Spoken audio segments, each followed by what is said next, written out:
Let's go.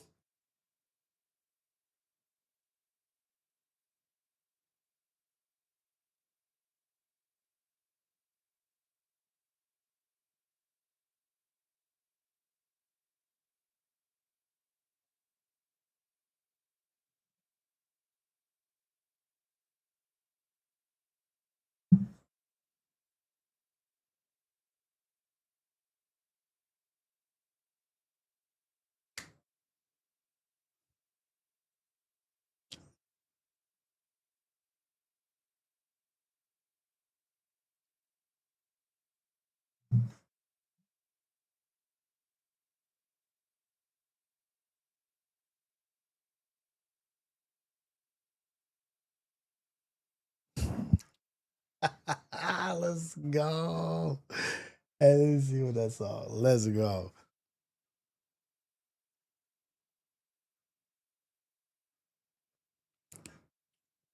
Still hot.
We had to start with a little bit of coffee with Rios. Shout out to Ohio Ties.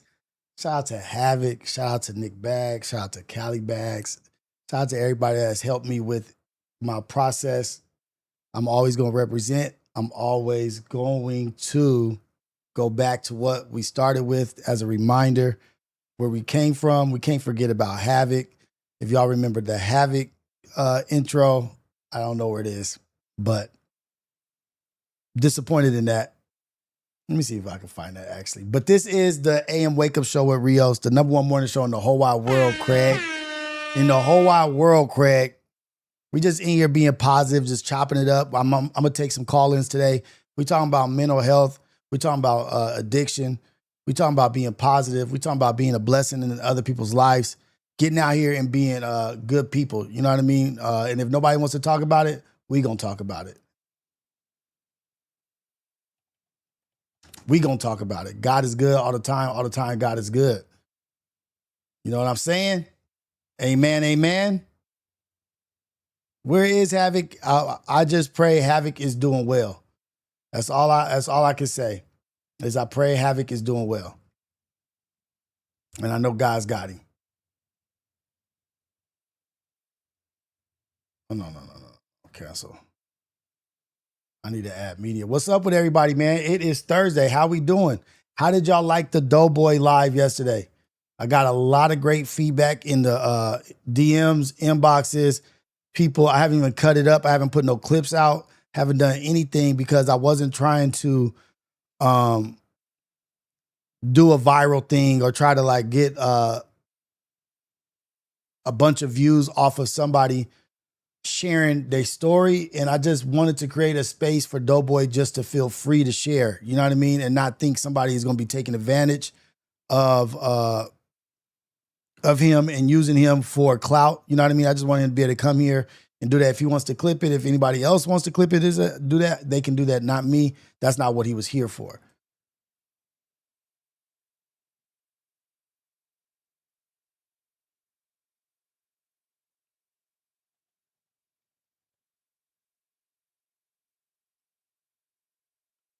Let's see if I can find it. Boom. No, in home. It's home. Let me know how you guys feel, man. Mr. H Havoc on the beat. Welcome to Coffee with Rios. Grab you some coffee, grab you some tea, grab you some water, grab you a little. Can y'all hear that?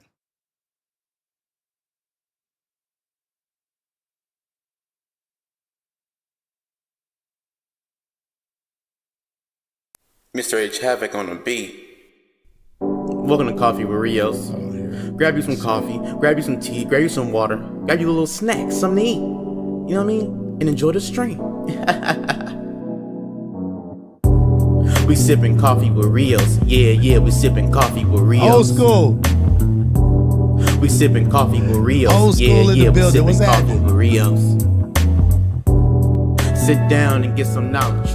Positive vibes only, so leave the nonsense. Learn something new like you in college. And don't forget to pay homage. Get your coffee, get your tea, get your smoothie, your juicy, your juice, your water, your juicy, your water, your breakfast, whatever it is that you get. You smoke that, you drink that, whatever you're doing responsibly, do that. Headed to work, do that. Dropping kids off to school, do that. Finish dropping your kids off to school, headed to go work out, going to the gym, do that. Do it with grace, do it with God in your heart, man. Coffee with Rios. Yeah, we sipping coffee with Rios. We sipping coffee with Rios. Yeah, this is my boy Havoc. Coffee with Rios. I gotta share something with y'all. This is the first. That intro right there is the first thing that anybody ever made something for me to be on the channel, or like spent their quality time to make a song or any kind of content or material for me to use. It was Havoc was the first one, and I'm always going to appreciate him. I'm always going to show him love. And that is, I remember being in the bed with my wife and getting that sent over and playing that for her. Like, look, babe, somebody made an intro for me. And I was so happy, so proud. And it was so real because it was all happening in real time. Mr. H Havoc on the beat. Welcome to Coffee with Rios. This is the original 5 a.m. jam. Coffee, grab you some tea, grab you some water, grab you a little snack, something to eat. You know what I mean? And enjoy the stream. It's a solo adventure. You get to choose your path. Yeah, I love that. Coffee with Rios. Y'all, don't forget to send super chats. Don't forget to send jewels. Don't forget to like. Don't forget to subscribe. Sit down, making an impact on the channel. All the super chats. I'm telling you, I'm not begging for super chats, but I'm letting you know. The super chats help me build more. The super chats got me to where I'm at right now, from the front yard to this. So please, if you can, donate to a good cause. We're talking about positive things. I get demonetized quite often for playing videos or playing things that we want to hear or see. So if you can support, please support. If you can't, you can't. But if you can get in the chat, leave a comment. If you can, after the video, leave a comment on the page and like and hype the video. All of this is appreciated because Rios needs all of this. I'm working against the algorithm. Being positive and pushing positive things, pushing God, and not getting in the mucky waters and getting dirty and playing in the mud is not easy because it doesn't push you forward. So I need you guys to help me, the ones that are here, the true supporters, the ones that have been messing with me from the beginning, to support, to hype, to push, to talk and do all that, because the others are not. So I need y'all to engage and be a part of this for sure. And without y'all, this doesn't happen. Without y'all, I'm not doing this. So I want to give thanks and say thank you to the Ghetto Cafe, where we have a good time, where we talk, where we chop it up with each other, where we show love, grow, be a blessing for other people out there, where we switch cameras on them. You know what I mean? Like we upgrading, man. We're not downscaling, we upgrading. And shout out to Doughboy, man, yesterday for allowing me to be a friend. Thank you to Doughboy for allowing me to be a friend, for allowing me to talk to him about the things that we were talking about, to discuss sensitive subjects like mental health, like childhood, trauma, parents, forgiveness, giving grace, apologizing, accountability,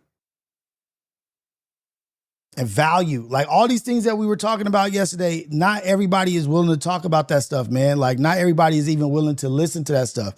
The other day on No Jumper, we was talking about marriage. Adam was talking about marriage. I was talking about my marriage and my shortcomings in marriage and his shortcomings. And you had people in the chat like, this is boring. This is old people talk. Well, it might be, but I wish that at my younger age, I'd have got to hear people talking about their vulnerabilities and things that they feel that they're not succeeding in or things that they're not doing well at in relationships and marriages, in life as a dad. I don't feel successful. I don't feel like I'm doing good things as a dad. I don't feel like the greatest dad. Never heard people talking about stuff like that.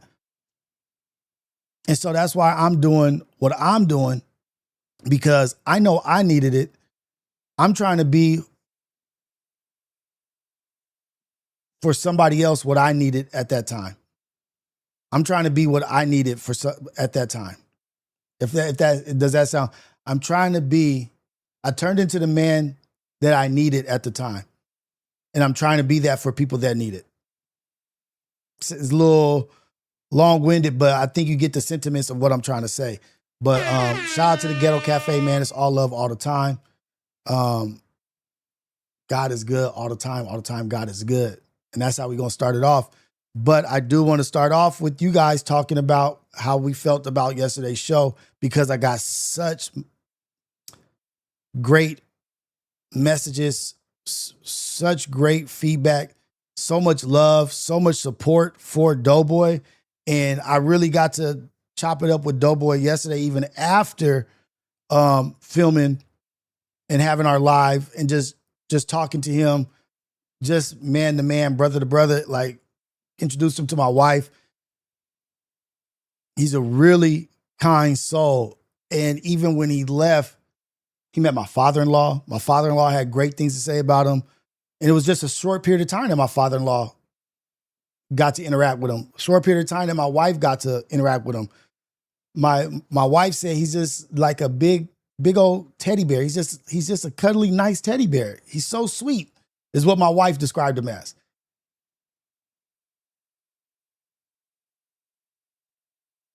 You know, and I feel like my wife is a great, not judge, but a great person to listen to and to hear what they think of someone, or what they felt, what vibe or energy they got off of somebody. So that was dope to get to do that and to take part. We're gonna have dinner. We're gonna Lamert Park adventures. We're gonna have Lamert Park. We're gonna walk. We're gonna do IRLs. We're gonna do whatever it is, or no filming. Whatever it is that Doughboy needs to feel better, we're gonna do as a family. My family.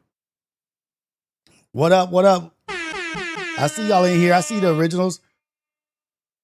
Hey, don't worry about it. I'm broke till the end of the month. I'm broke. I'm just saying, I just have to put out a statement like, do whatever you can do to support. Being in here chat in the chat is support.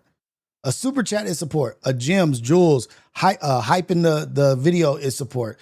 Leaving comments after the video, that like one of the most important things is leaving comments on the live after it's over.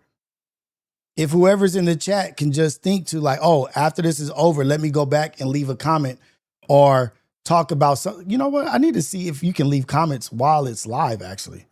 That's what I really need to see. Let me see. Can you do that? I don't know if you can actually do that.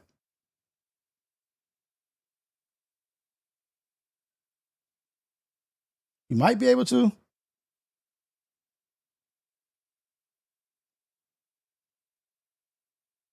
I don't know. Good morning, Johnny Westside. Appreciate you. And also today I will be on the Adam and Wax show at 5 p.m. But I believe it is for Whack Attack members or some shit. I think you got to be a member to watch today's show, and then it comes out 2 days later.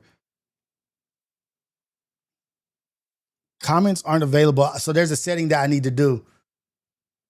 Hey, thank you, Cristiano. I'll be seeing you in the chat over on No Jumper too. I'll be seeing your support over there. I'll be seeing you, you know what I mean? And shout out to everybody who does come over and be leaving coffees in the chat, because it is a boost to my energy when I see my people over there in the chat, leaving coffees and being positive, because it's nice to know your people follow you where you go. They love for you outweighs their dislike for somebody else. You know what I mean? And that shit is bomb. And when I say it means a lot, it does.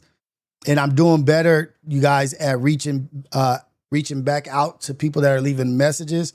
We're going to do call-ins today for anybody that wants to share a story, or anybody that wants to talk about yesterday, want to talk about today. But mental health and addiction is very real and very prevalent. And it was just something that just popped up yesterday, just naturally came up. I shared with some things yesterday that I don't believe I've shared with you guys. What up, Ohio? My guy, my Ohio. I shared some things with you guys yesterday that I don't think I've shared with you before, because there's so many things that I've been through and so much like ups and downs in my life that I don't get to talk about it until there's like a conversation. It just comes up naturally in conversation. And the part where I was said I was manipulative to my therapist, you know what I mean? I would just say anything to make my therapist feel like they did a good job. And that was something that I hadn't thought about in a while. And I shared that with you, like me being a people pleaser and wanting a person to feel good. I would lie at my own detriment, not healing myself, just so that they could go home and feel good that they did a good job. And I thought about that shit. That is very unhealthy. That's unhealthy work. You should not do that. Do not do that. Man, stop waiting until you're great to be good. Oh yeah. That was a bar. That was a bar, Callie. I felt that one when I said it. I was like, man, stop waiting until you're great to be good. That shit, when I said it, I knew. I was like, oh, that was straight from the soul. That was straight from my spirit. Like, don't wait to be good until you're great. Don't stop waiting until you're great to be good. Like, celebrate yourself right now. Celebrate what you have right now.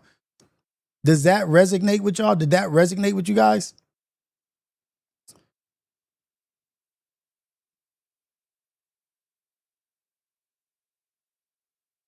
Shrimp Life, what up, what up, what up? Stop waiting until you're great to be good.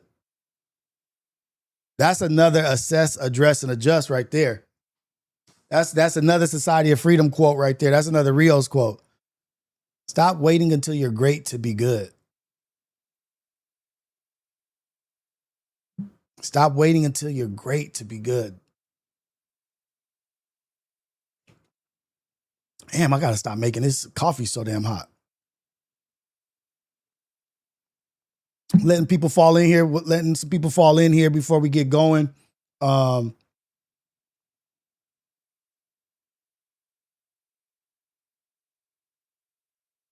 got to get and I'm going to start adding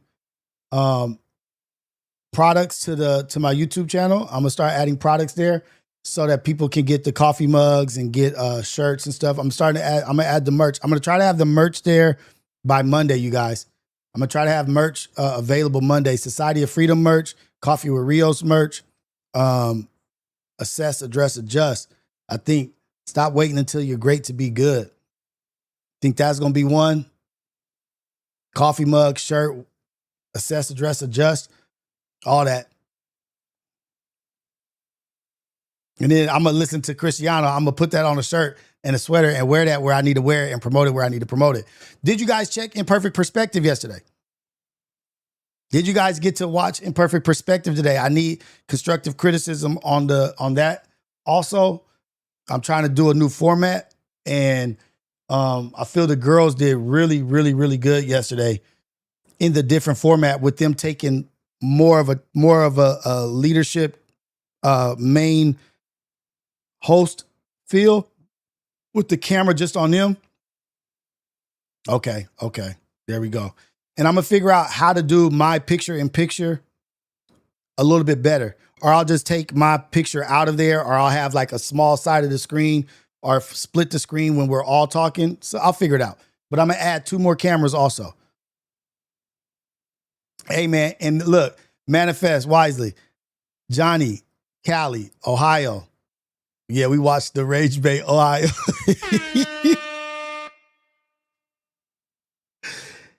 I'm gonna add more cameras to that setup because I feel they did really well in that atmosphere of me being away and not leading the conversation, just asking them questions and letting them share their shit. You know what I mean? Like, nah, this is on y'all. And then we shared the Calm Chaos merch, the first brand supporter of Imperfect Perspective. We definitely have support and from Motion Junkie Cartel. You know, I'm always wearing that. I got Pro Club. I got this from the Pro Club people also. I wear everything that people send me. But I got to get a new P.O. box. So chill out. I got to get a new P.O. box. And when I do, I'll put it in here. But we're going to go to our first mental health video. We're going to get to our first mental health video. And it's much needed. Where is this at? Okay. There we go.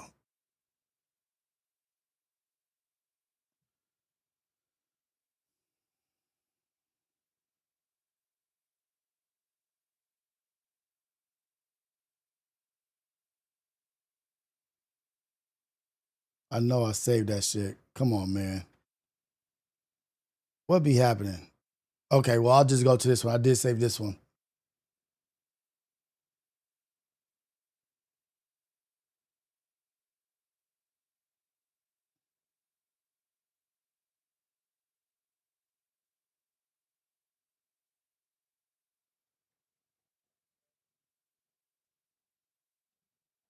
What was that?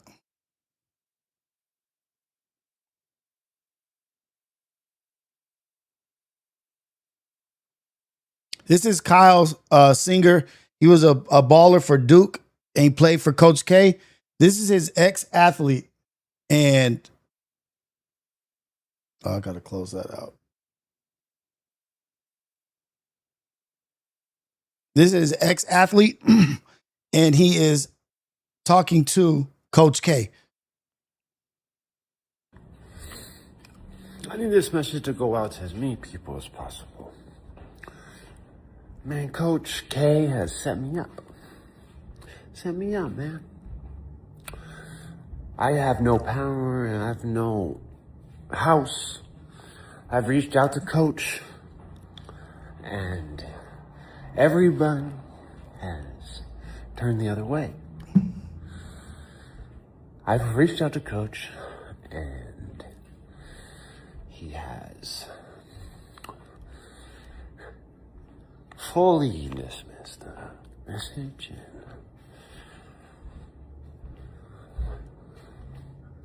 You guys are. This shit is really sad, man, because I know how serious this shit is. Like, that shit is sad.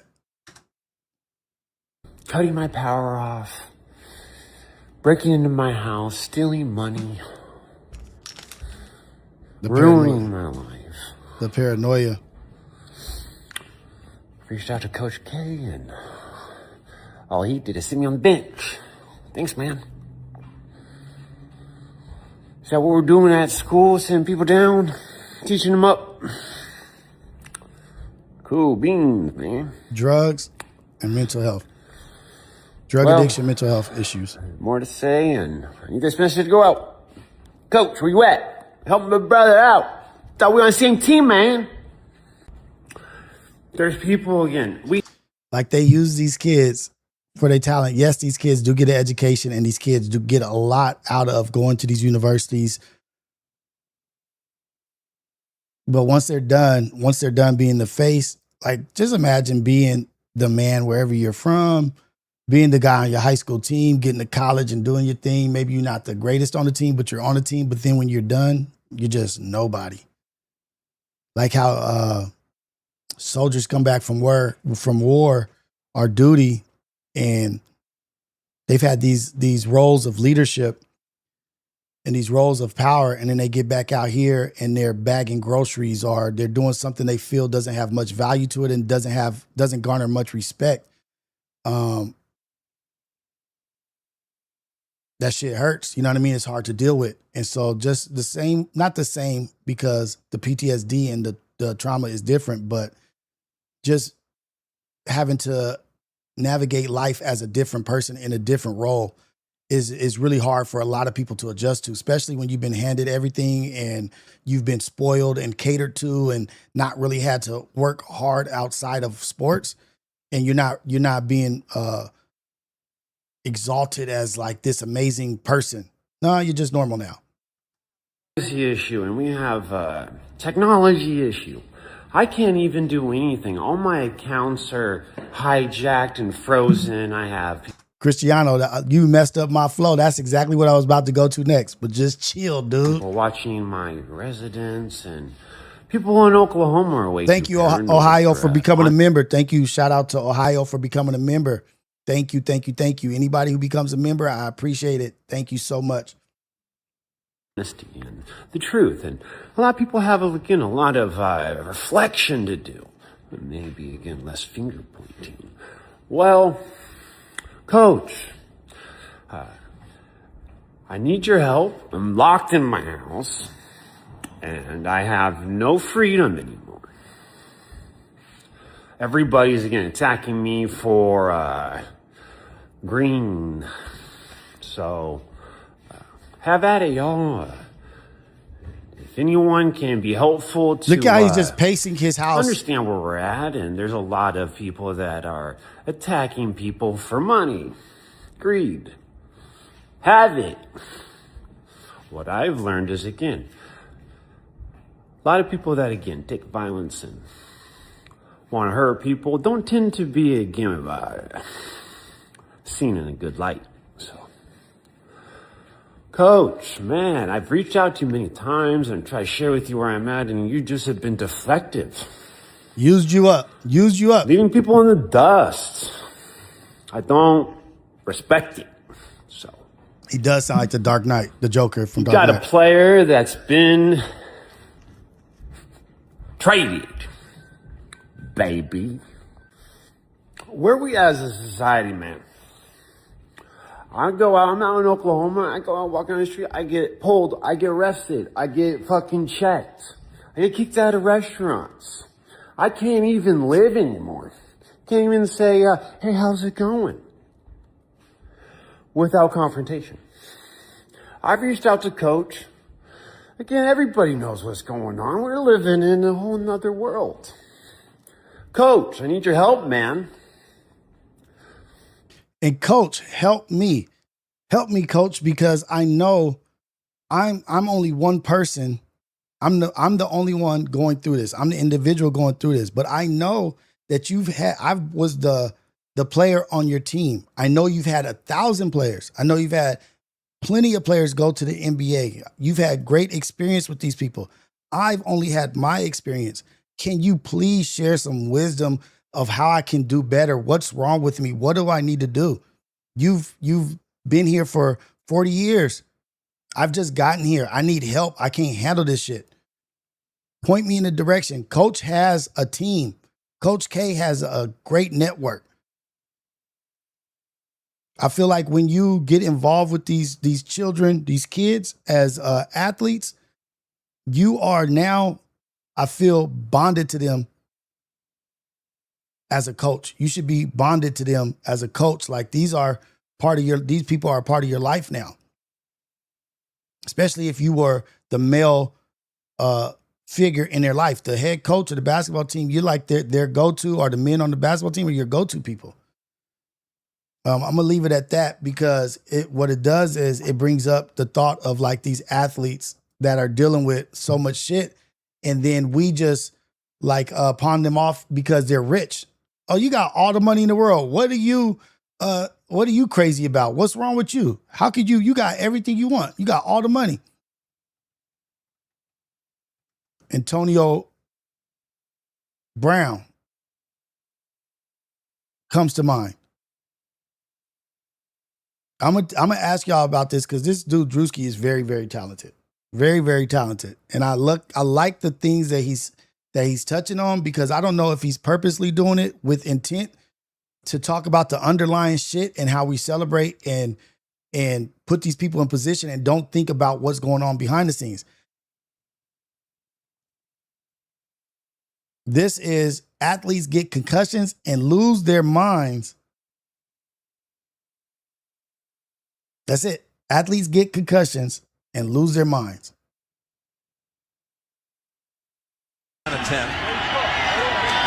From going, well, maybe this guy can do it, to know he can do it. 19 in this.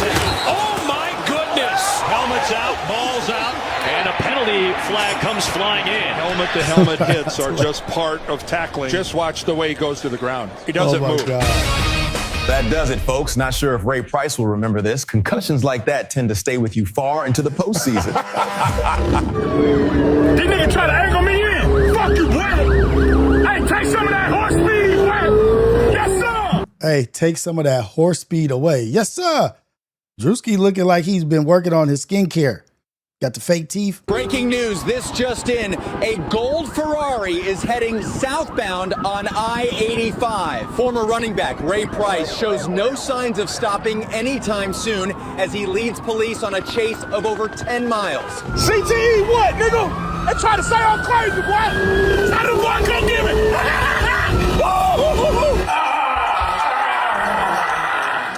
CTE what? And I got shot. Sold my shit up. All praise to the Most High. Get the bodysuit. God, all dog. praise to the Most High. And then, right after all praises to the Most High, the rage.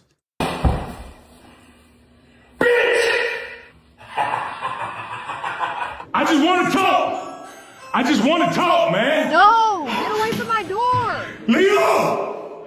Fuck! I swear to God, I just want to talk. What the fuck are you doing? Open this fucking door. Get my shit. Get my shit. Not funny. But I'm glad he's talking about it. I'm glad he is making light of it or whatever, because it does create the conversation.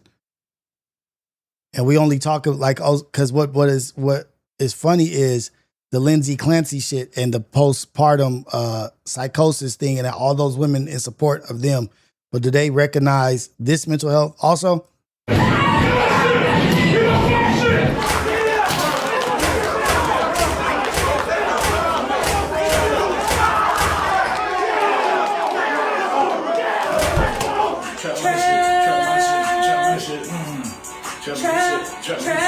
Trap music. Trap music.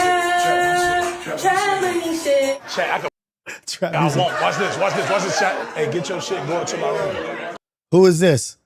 Who is this? I can do that. I'm with my friend right now. Hey, get your shit and go up to my room. Hold on. Who is you talking to? Hey, bitch, it wasn't nobody talking to you anyway, ho. Get the fuck out my house, bitch. Get the fuck out my house, bitch. Ray Price, what's your favorite play of all time? Shit, keep it real with you, folks. I don't even remember. I don't remember nothing. I don't remember nothing.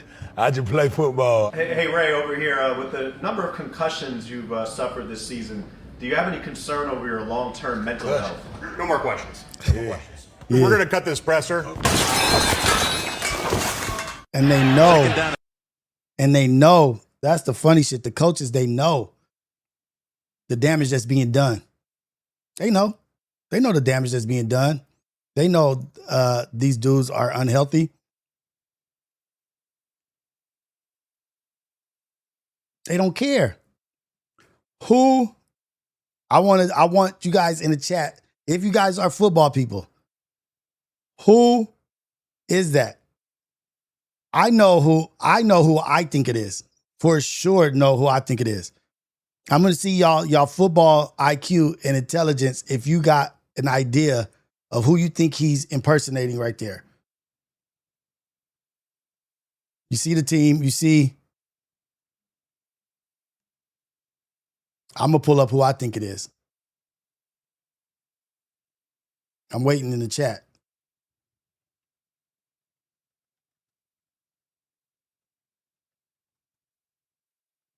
And I think I can play NFL highlights. I can't play. No, I can't play NFL highlights. I could do NBA, not NFL. I could do NBA.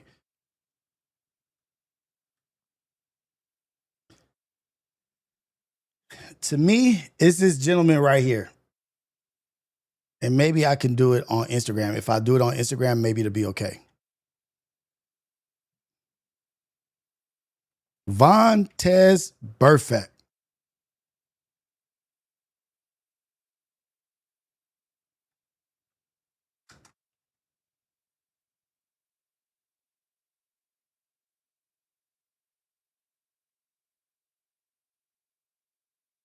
Vontez Burfict of the Cincinnati Bengals by way of, I think he was at Arizona, University of Arizona, or ASU, I can't remember.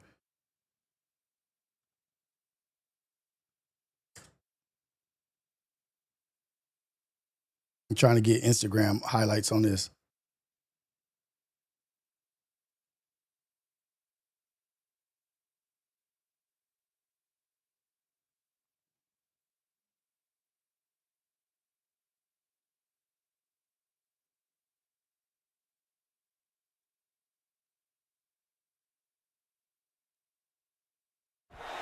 Third and 2 to be a shotgun run red. Damn, am I going to get in trouble? But this person got to play it. He's on YouTube. Stopped. So he punched him. Top 7-0. Here goes Bell again. And Bell.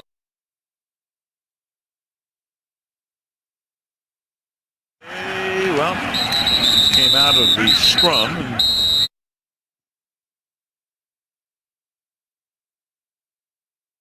What up, Presidents of Mighty Kings? Look at him twist his ankle. Look. This ain't a good highlight. Fuck.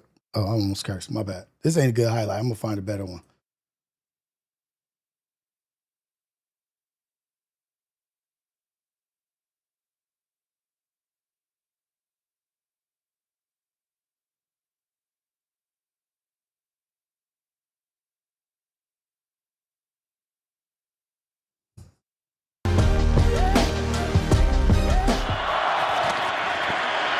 Roethlisberger from the pocket, middle of the field, incomplete. Personal foul. Oh, a flag does come in. Went to the head.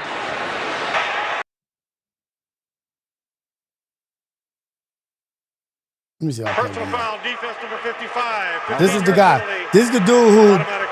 That's crazy. Because on this play, one CTE dude causes the other one to be the Drewski. So Vontez on Antonio Brown. One CTE delivering CTE to the other one.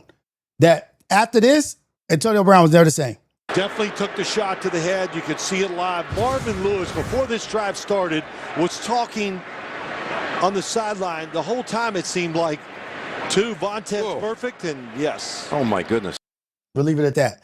That guy Vontez Burfict is who that reminds me of, and he caused his team all kinds of shit. He was in the playoffs. He messed up on a play where they had to unnecessary play where it cost him the game. Cost him the game. But he caused Antonio Brown to be how Drewski is. That's what Antonio Brown is. What Drewski's making fun of is Vontez Burfict, Antonio Brown being played out on Instagram for our comic relief.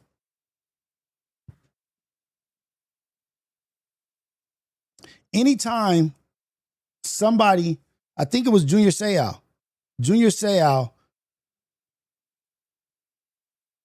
unalived himself, not by a round to the brain, shot himself in his chest to preserve his brain so that they can study what was wrong with him. Do you know the kind of pain and torture and torment you got to go through to unalive yourself by shooting yourself in the chest? Not making it quick and like this, to suffer through a chest wound, lungs collapsing, bleeding out. Not the quick, easy way. He did that to preserve his brain. Another dude with CTE for the Pittsburgh Steelers. Damn, that's crazy. The Steelers used to pull his teeth out with pliers and put it back in place just so he wouldn't fall asleep. He would cause himself pain and then put it back in, cause a tremendous pain just so he wouldn't fall asleep because of what CTE was doing to him.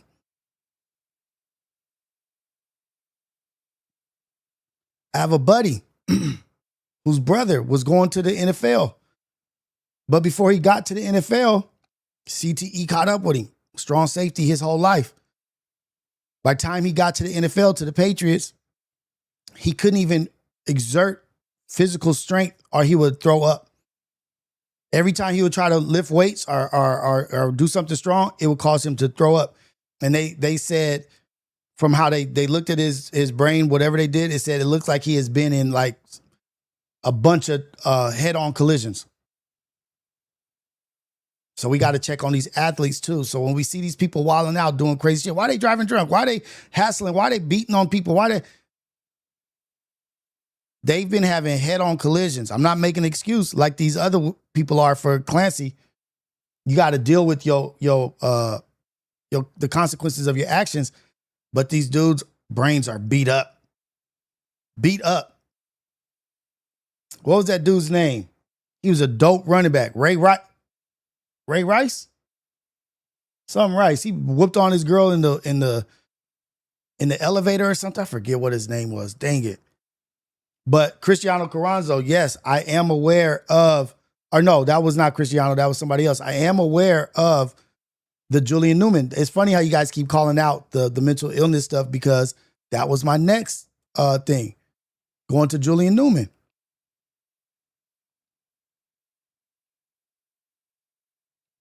Julian Newman is now acting suspicious, questionable ways.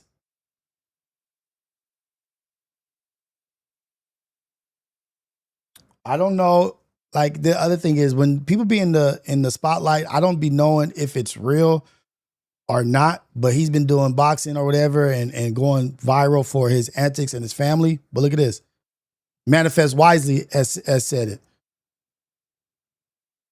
Please. Bro, stop. You did. You don't say I'm messing with your mom. Bro, get off of me. Give a fuck, you are, you do. No, I'm not. Ugly fuck. You want to disrespect me and not listen to me ever? Sorry, can I have a hug? I'm sorry, can we make up? I'm gonna have a ever? Sorry, can I have a hug? I'm sorry, can we make up? I'm gonna have a good vacation. Please. Bro, stop. You did. You don't say I'm messing with your mom. You don't do what you did. You don't say I'm messing with your mom. Bro, get off of me. Please. Bro, is this real? Yep. Please. Bro, stop. You want to disrespect me and not listen to me ever? Bro, get on my Ever? face. You stop kicking me, No, weird ass you're in nigga. my face. Say that I'm fucking with your mom, bro. You don't say that. You're a I'm doing weirdo. that. I don't mess with your You're mom. a weirdo. You don't say that. You want to keep yelling? No, just go. Give me a hug. No, Make it you like a doesn't. lesbian bitch. Get out of my face. Bro, stop. Sorry, can I have a hug? I'm sorry, can we make No, up? I'm gonna just have a good stop, vacation. dude. You're forcing things. Why are you here? Knowing I don't want you. And Saying I'm messing with your mom. Your pants Like, are you're off. disgusting. Your pants are He accused her Yep, I'm sitting. of messing with his mom. I'm telling you, there's some shit with that family, man. Why would that even be a thought? He said, your pants were down. You were messing with my mom. She's like, I'm not messing with your mom. Something is going on with that family, man. Like something is really, truly off. I don't know what it is, but is it trauma? Definitely. I'm not diagnosing nobody just to be safe I'm not that guy. But something is off. Like a whore with like, your family. get the fuck away from me, bro. See how you act. Please. Bro, stop. You did. You don't say I'm messing with your mom. What happened at the end? Like a little whore. Yep, I'm sitting in the pool like a whore with Like, your family. get the fuck away from me, bro. See how you act. Please. So she put out some videos on him. I guess she released that to the internet.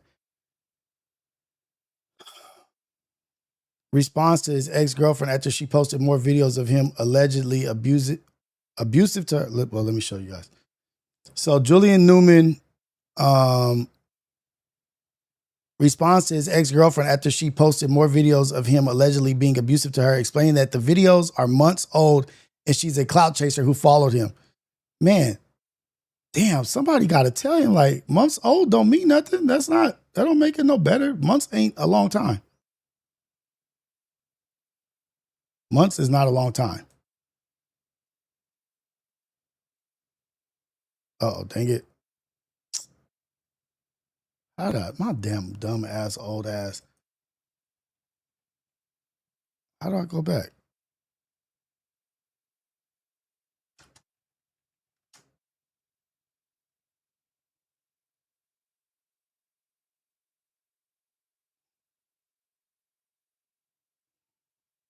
You over here have a bitch's ass in your photos. When I tell you about closing my door, don't close my door. I'm about to shower. I don't care. So close that door. I'm about to shower.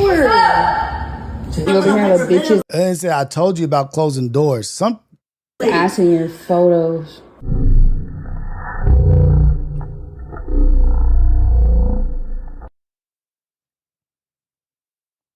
You sent to gym today. You went to the gym today. No, I haven't. Okay. Do you have a black eye? Dad was just saying. Yeah, pretty much. You okay? Where are you? I think is WRU. You don't say You're that a weirdo. I don't care. You punch me in my mouth, I'm a girl. That I had on my show? I don't think so. I gotta make this smaller so you can see.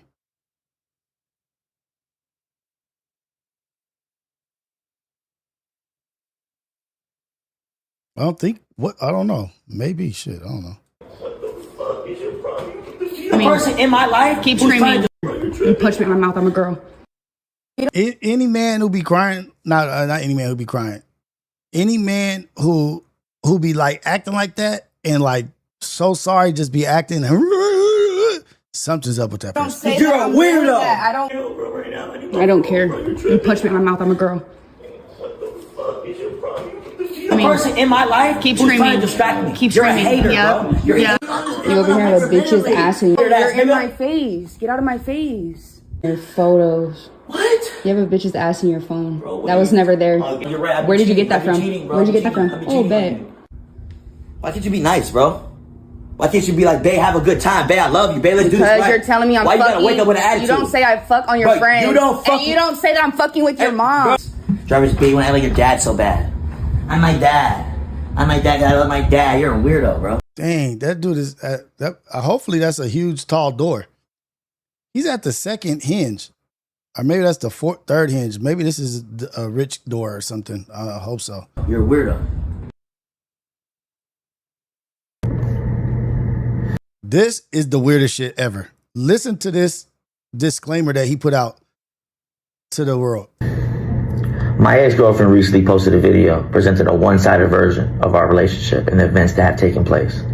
For the past 2 years, I supported her personally, professionally, and financially, and played a significant role in helping her build her own career. A few months ago, I ultimately made the decision to end what had become an unhealthy and toxic relationship. This past week, she traveled across the country and appeared at locations where she knew I would be, including the hotel where my team and I were conducting weigh-ins. We made every effort to avoid confrontation and go our separate ways, but issues continued throughout the fight weekend. Since ending the relationship, I've chosen to move forward in my life, which includes dating other people. After seeing me on streams and dates, she chose to publicly share her version of events. However, she shared videos of you doing shit. That's videos of you doing stuff. Dates, she chose to publicly share her version of events. Version? Ain't that the version? If it's recorded video, isn't that the version? Not her version. However, there are always two sides to a story, especially when it comes to a complicated relationship. I have videos, recordings, text messages, and other information that can provide additional. And he's reading. He's reading. If somebody lies on me, if somebody is lying on me, not telling the truth about my actions and what I've been doing, any kind of shit like that, I don't need a teleprompter or to read some shit. This motherfucker is lying because this and that, this and that, this and that. This is not true. This is where she's wrong. I don't have to read anything. And from the public events, this ain't on no news. This ain't on ESPN.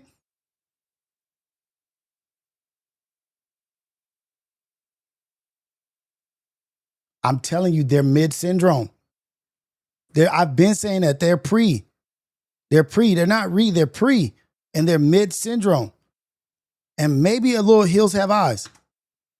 Different side of this story. I have no intention of publicly embarrassing her or releasing private material simply to retaliate. I generally wish her well and hope we all can move forward separately. The timing of these accusations, particularly while I was publicly on a date with Selena Powell, is difficult to ignore. At this point, I am focused on moving forward publicly on a date with Selena Powell. We all can move forward separately. The timing of these accusations, particularly while I was publicly on a date with Selena Powell, is difficult to ignore. At this point, I am focused on moving forward. Selena Powell.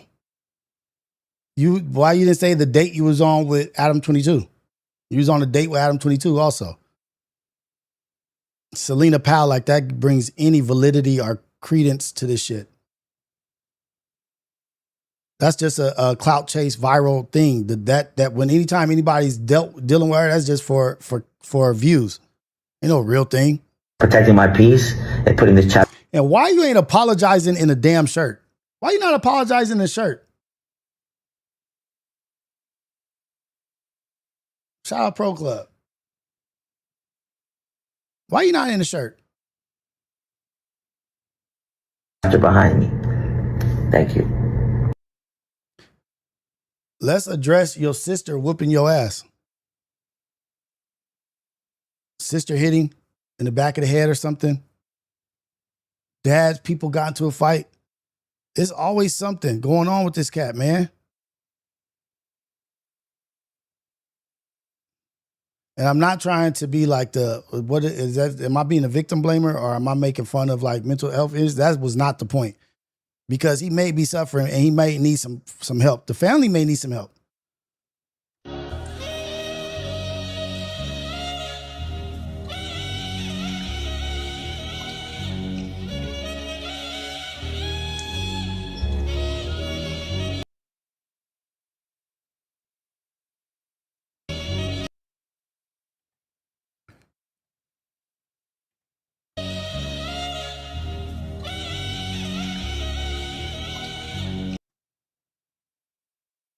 Found it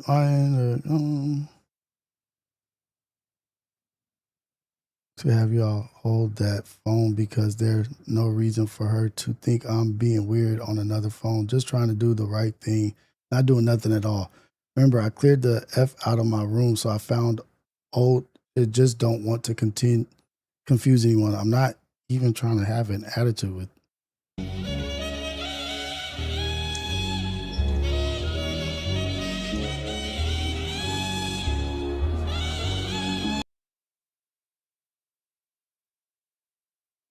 Right to my bed. I don't know who yet, but I'm gonna make sure this is over. Why you gotta talk like this to me? I hate how I dealt with you're a bitch. I hate now telling your mom.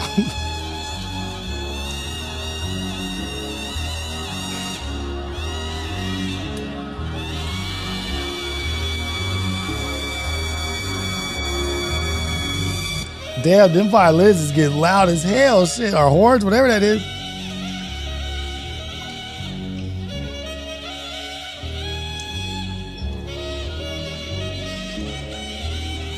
Damn, that's some crazy to say to somebody.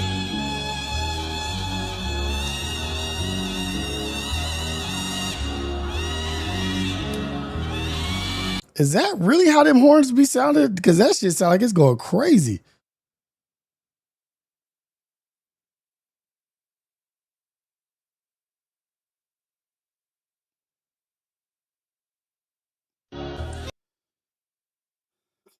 I think that's enough of Julian Newman, man.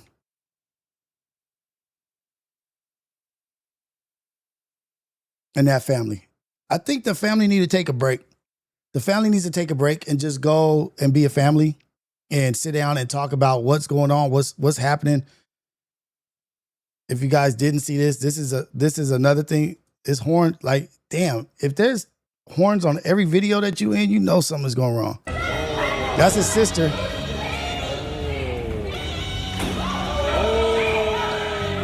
Oh boy, kind of pushed him into that pretty hard. Oh shit. Hey, wait up, hold on. Do y'all see how the brother pushed him into the elevator? Like, it's like the dude that's pushing him do not like him. Hold on.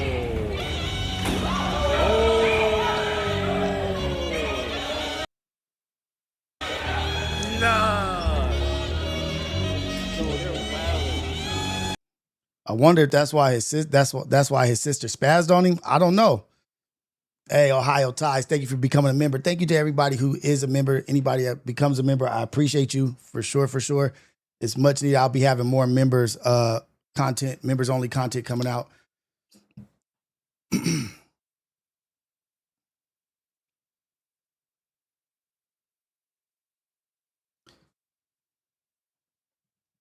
Do you think that somebody should reach out to this young man and his family? From what you guys seen, from what you've seen of Julian Newman and his family, what's the bare minimum that they should be doing right now? What do you think that they should be doing? And now should also clout and attention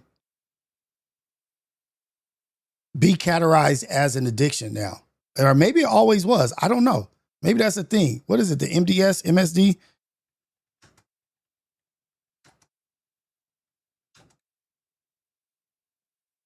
DSM. The DSM. Diagnostic and Statistical Manual of Mental Disorders.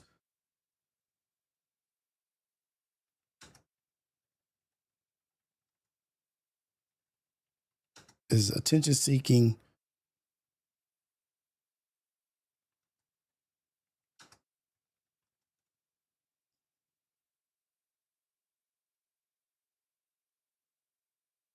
Attention seeking is defined in Diagnostic and Statistical Manual, DSM, as a pathological personality trait and a core feature of specific mental health conditions. As a maladaptive trait, the DSM-5 alternative dimensional model for personality disorders lists attention seeking under the broad trait domain antagonism. It describes the trait as a tendency to perform actions to gain notice, praise, or approval from others. Is that pick me? Does that pick me energy also?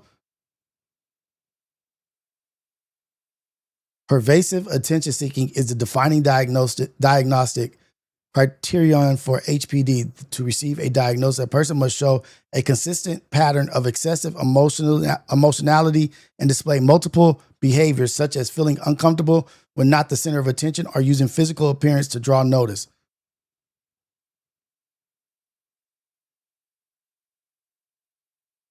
The attention seeking can also appear in the criteria of clinical descriptions of other personality disorders, such as borderline personality disorder and narcissistic personality disorder. So clout chasing, I'm just going to call attention seeking clout chasing. Clout chasing can also appear in borderline personality disorder or narcissistic personality disorder. So they're in that criteria. So borderline personality disorder and narcissistic personality disorder. Clout chasing is a disease.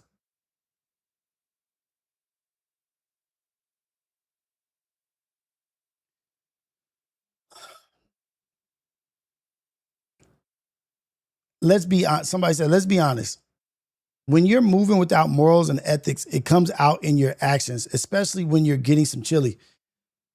I would say getting chili gives people more access to you and getting to see it. People pay more attention to you when you have money. Maybe it was always there on display, but now at this point in time, you have money, so you're out and about more. So people are paying attention more. You're in the spotlight a little bit more. So now it's more easily accessible and available for people to see. Maybe it's always been there, but it just hasn't been on display because nobody's paying attention. Or you haven't had the opportunity or the platform. And shout out to my boy T Rome, man. He just recently got out of prison. I'm about to help him get his streaming setup going. I'm gonna have him call in tomorrow. I'm gonna start his YouTube page today. I don't know what the name of the YouTube page is going to be, but shout out to my boy Tyrone, childhood friend. Gonna have him call in tomorrow and talk and discuss addictions, discuss behavioral disorders, mental disorders, and all kind of shit that he and I both have that we've noticed in each other and this and that. And we're gonna have this is my brother that's everywhere he goes, he gets into a fight. Everybody I know has been mad at him or has wanted to fight him or he has fought them. Everywhere we go, he gets into a fight. Or he used to. He used to. So now we do know that clout is a borderline personality disorder and a narcissistic personality disorder. I knew it was something. I knew it was a thing. There's no way people could be out here acting the way they're acting and behaving the way they're behaving. Because you know what? What is funny, you guys? And I'll say this and then I'm going to open the lines up because people know, I see it in them. I see that they know that they want to do the right thing. They want to be clear of the demons. They want to be clear of the evil, the ugly, or dark energy, or dark low vibrations, whatever we call it. There's very many names for whatever that disposition is. Path of least resistance. But their thirst and hunger for clout and money blinds them from doing the right thing. It blinds them. They don't even attempt to do the right thing because they're so scared of not being in the spotlight, not being talked about. Well, fuck it if 100,000 or 200,000 people are talking about you in a bad way. Wouldn't you much rather have 1,000 people talking about you in a positive way, that how you've impacted them? Isn't there more substance with that? I don't give a fuck if it's 3 people, but as long as they're retaining some substance and what I'm doing, I know is driven by positivity. Fuck getting money for being ugly. But it's hard to turn down that. It's hard for people to turn down that money. It's hard for people to turn in from the clout. It's hard for people to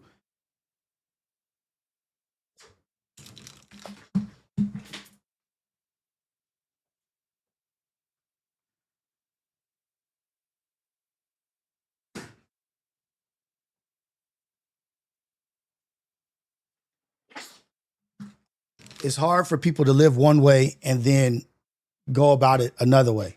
It's hard to have this lifestyle and sacrifice and compromise a lifestyle for the greater good. The greater good is always the easier path for me. And the greater good, the help for multitude of people to help is always going to outweigh everything. I'm never going to be in the selfish realm where I'm not trying to help somebody.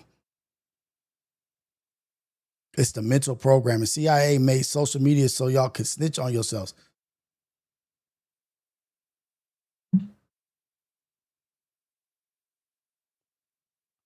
Social media and these platforms are flock cameras. Let's get to that. They're basically flock cameras. Social media is flock cameras. They can place you. I just saw somebody put on the greatest display of extracting all information from somebody and giving nothing, all while making them feel like it's jokey. I watched that shit like it was a CIA agent going in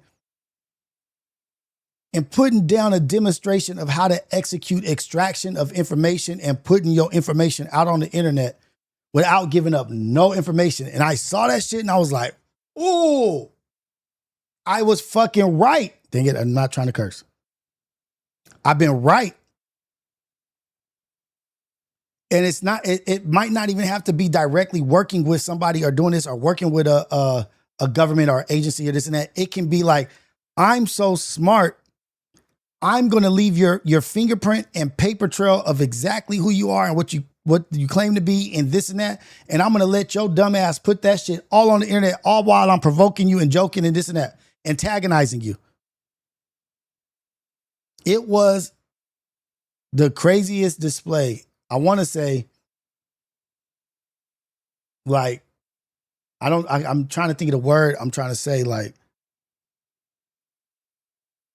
a professional demonstration, like, of great skill, whatever that is. And I was just like, oh shit. And they have no idea because nobody is thinking outside the box. Nobody's thinking outside the box. Nobody's looking at what they're doing as a huge effect on society and the community and what you're doing. They're just looking at it as if they're just making money and that's it. How do I remain viral? Anything to remain viral, anything to remain the numbers or get my numbers this up. Anything. That shit. Ooh, I was like, yo, what's that thing where somebody's drinking? They're like, Leonardo DiCaprio, to me, where he's like, caught it. I caught it right there in real time.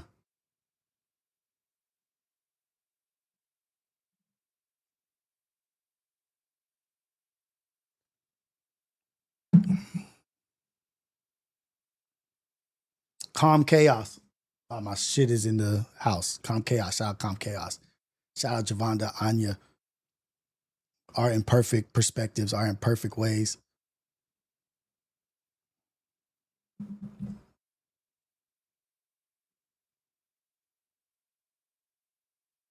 Oh, that's what I was supposed to do. My bad. Let me get the Bluetooth going. You know, I be forgetting, y'all. There we go.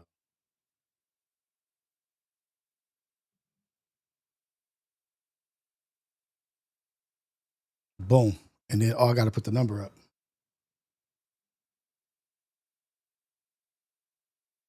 Why is the number not coming up? Hold on. There we go.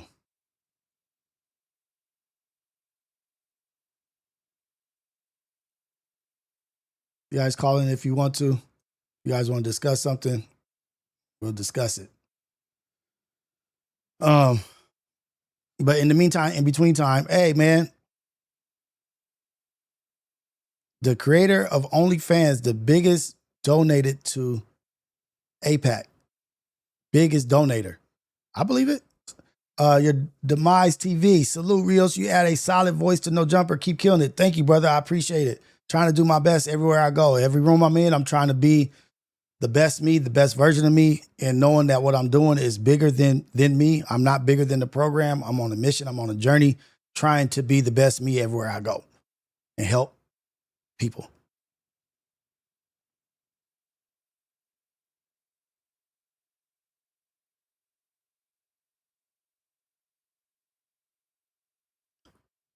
Man, I really... Okay.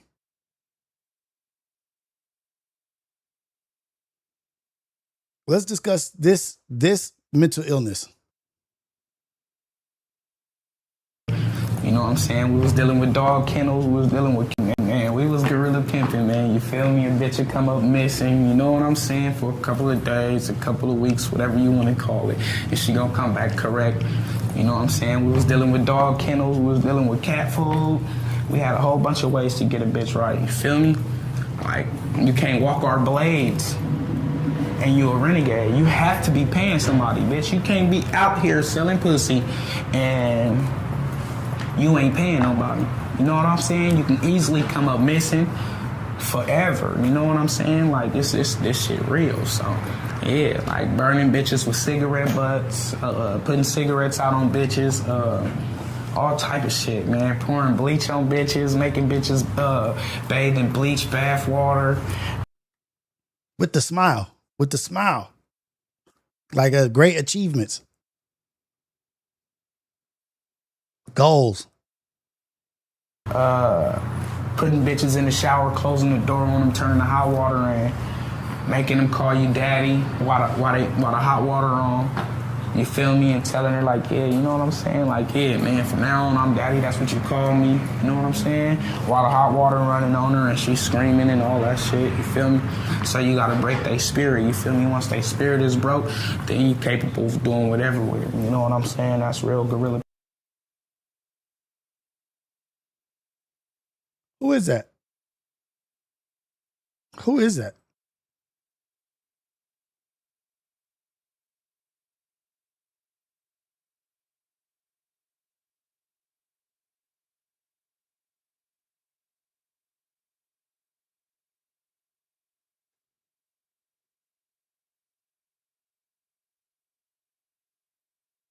Who is that?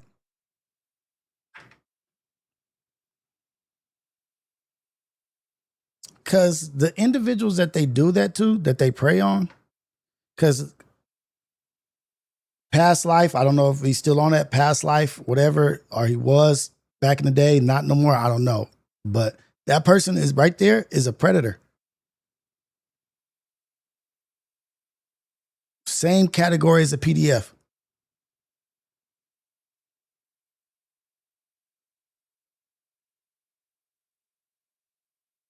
Same category as a PDF, a graper, an abuser. Same category. That kind of behavior. I'm not sure if he's still like whoever is on that kind of behavior in the now doing it. I'm not saying he's still doing it, but that kind of behavior is PDF, graper, predator, abuser behavior, and it's in the same category. And what makes it worse than a PDF, just a straight PDF and a straight graper, is this person's making money off of them, being paid by it, having them go out into life and get graped daily. We try to soften the blow of what this kind of person is.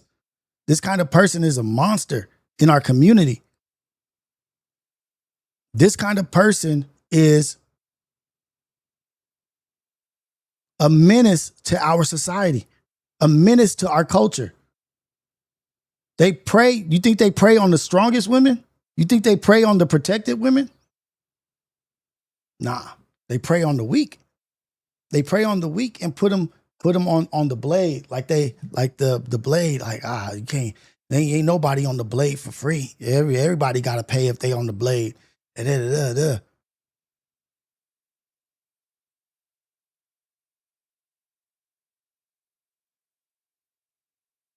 Drugs. Young girls with trauma, no family, been abused, been beaten. I put them in the same category as people who beat on old people in old people homes, senior citizen homes, child abusers, senior citizen abusers. This is behavior of demonic people. That is not an asset to our community. That is a liability to our community.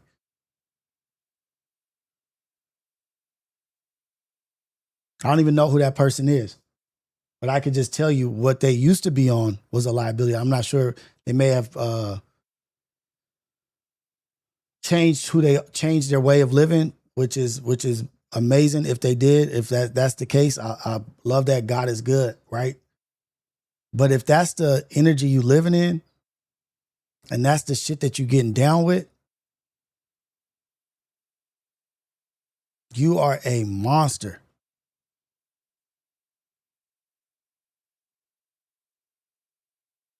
That shit is never cool.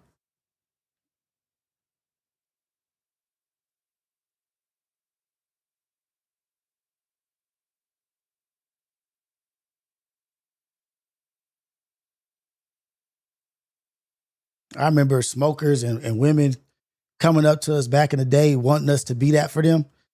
And even at a young age, even as a youth, even as a out of this world acting behavior youth, children, women, and old people was off limits, right? So many, many times, I'm not without too much detail, we help change people's lives by helping them get jobs, getting here, going there, getting a job here. Well, this place, no, we ain't like that. Like the fuck, no, you got kids. Like, I remember one time, me and my boy Jamar, late as hell. I think I told y'all this story before. We was heading home late at night, and an old lady was walking, and we was getting gas, and she was like, just old as fuck. Like I'm gonna say like 70 to 80 years old. That old. And she like came up to us like asking for some money or whatever. And I was like, what are you doing? Why are you walking by yourself? Like it's late as hell. Oh, you could tell she had a rough life. It's like, where you going? Like you walking there? Like, nah, we'll give you a ride to where you going. Old Hispanic lady. And when she gets in the car, and we driving down Magnolia in Long Beach. We driving down Magnolia in Long Beach. I think we was on Magnolia and Anaheim. We was on Magnolia, and I can't remember where we was at, but we was on Magnolia. And driving down Magnolia, and she was talking about like the life she's living and what she's doing. She starts saying that she's out tooting or whatever. And I was like, we are, and we're drunk as we out of our mind. We like, why you out here doing that? You got grandkids and all that stuff. You got to do better, man. Like that you out here, like, right? We could just take you and bury you. Like you ain't even protected. Like you could just be unalive. And we start talking about God and Jesus. And in the back seat, I'm driving in the back seat as we start talking about like, you need to put God in your life and God to bless you and Jesus and this and that. This is as we're drunk out of our mind, kids. We're kids. And my boy, Jamar, the original Chuck Taylor, Chuck, is like, oh shit, she a demon. I look at her, I said, what? He said, Jay, she a demon. Jay, she a demon. And I look in the rear view mirror and she back there going crazy. In the backseat of our car, we're driving. This old lady rolls down the window and jumps out the car. And keeps running. While we drive, keeps running. Boom, boom, boom, and gets like, and bounce like she a football player. When I tell you the praying that we did, that's actually my oldest son's godfather. The praying that we did, because we knew we had a straight monster in our car, a straight demon in our car, and it was preying on us. It was preying on us. And we started talking about the word because no matter what, no matter how messed up we was, my dog crew, DOG crew, we always stayed prayed up. We always put God first. I don't care what we was doing. We still asked for forgiveness. We still showed up on Sundays. Because we wasn't mean. We wasn't mean. We was just doing shit. And when we started speaking that word, it was too much.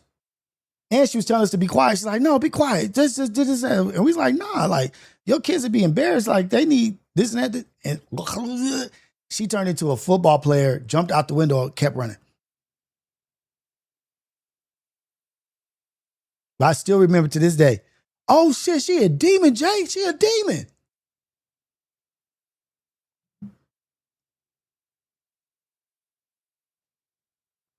And anybody replies to what I said about that young man on that behavior of his past, my past behavior was ugly. My past behavior was demonic. My past behavior was of a monster. I'm not just saying it shitting on him. I'm just talking about how we are and what's accepted in the community. Anybody say, oh, this ain't shit. I turned my life around. I got what I need. I got what I got. I got my family. I got everything I need to be a productive man and take care of his family. I got it all now. But I had to leave ugly alone, demonic behavior alone, gorilla pimping, pouring bleach on women.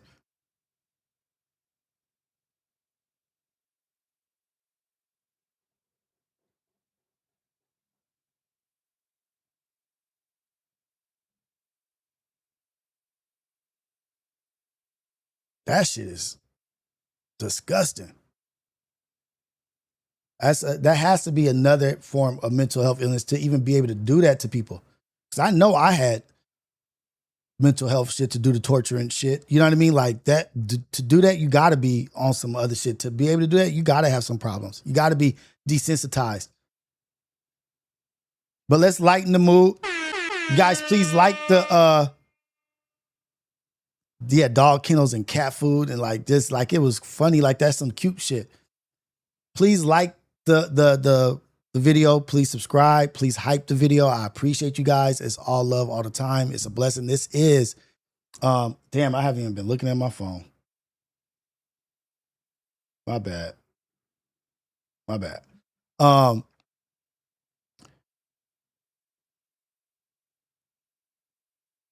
That shit is despicable.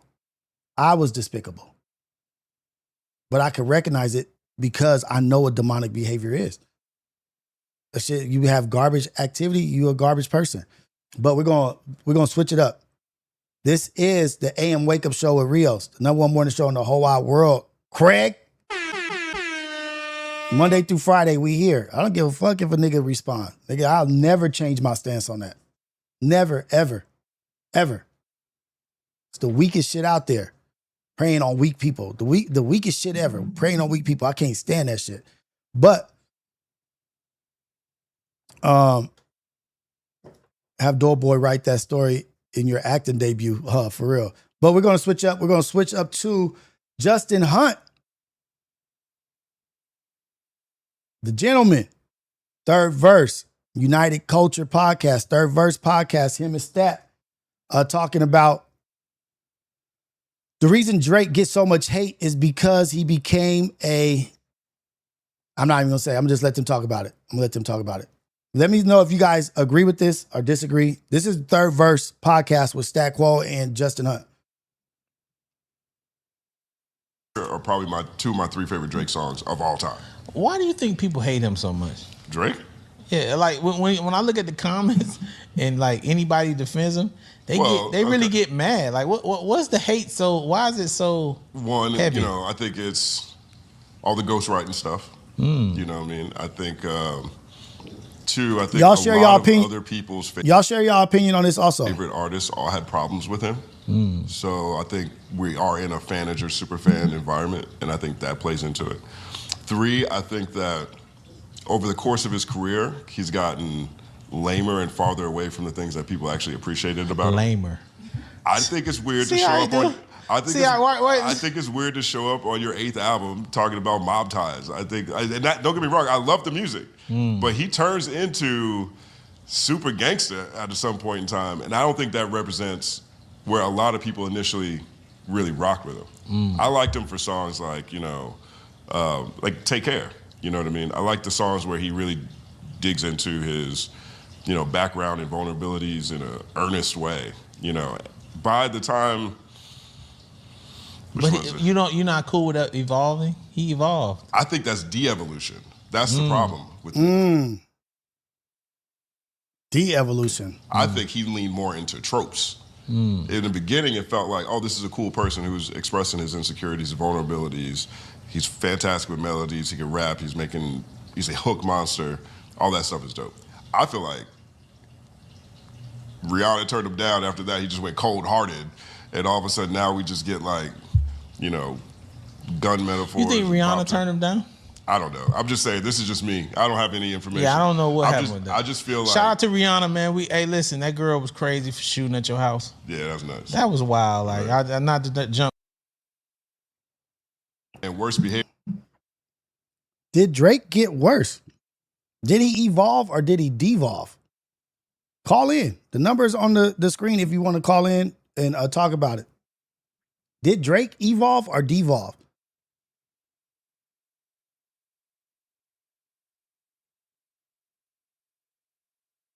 He went from being vulnerable. Justice says he went from vulnerable, melodic, and open about his insecurities to leaning into more of a mob ties persona, gangster tropes, and gun talk. And I see that. I get that. And I agree with Justin. He has gone into something else.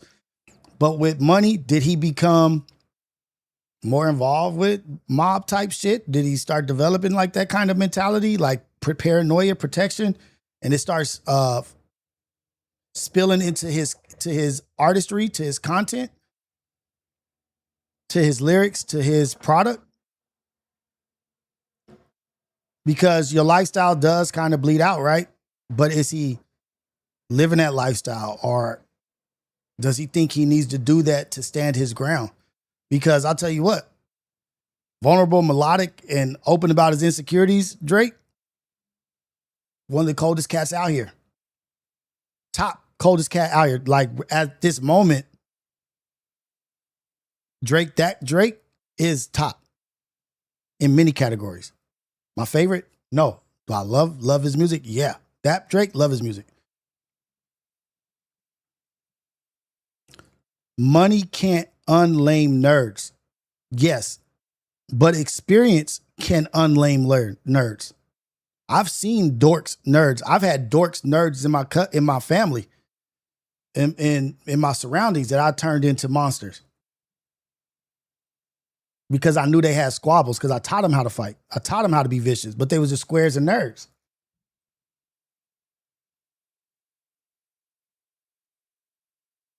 Which is ugly to do, which is demonic behavior also of me to do that to my cousins and family, to turn them into beasts, turn them into monsters when they had a great life. Because look, right now, I want to be a nerd in the square. I wish I was a nerd in the square, but I've seen nerds in squares. I've helped nerds in squares become allies in the streets. Like, I'd much rather it be my family member than me trusting somebody I don't know.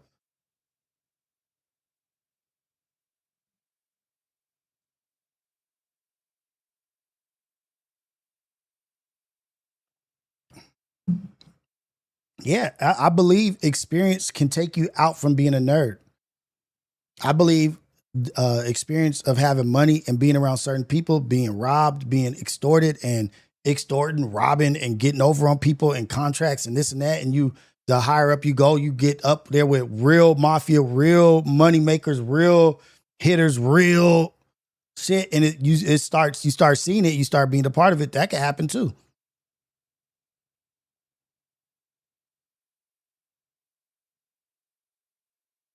Last Rose, was it overnight or was it, when was Degrassi? Let's see what year Degrassi was.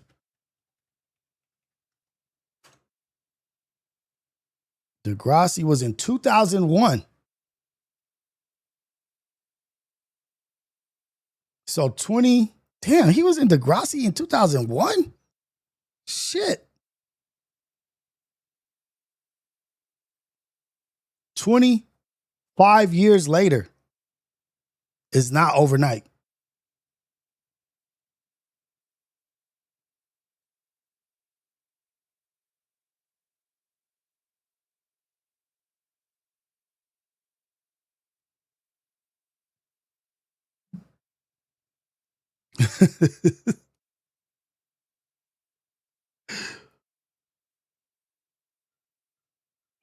I seen somebody say we need to call the gangbangers squares and nerds. Shit, I want to be a square nerd. I want to know all the shit about comics. I want to know all the shit about Marvel. I want to know all the shit about anime. I want to know all the shit about video games. I don't want to know all this shit I know about sports. I don't want to know all this shit I know about violence. I don't want to know all this shit I know about how to this and that. I want to just be a happy ass nerd and just in my house playing video games and knowing everything my kids is talking about.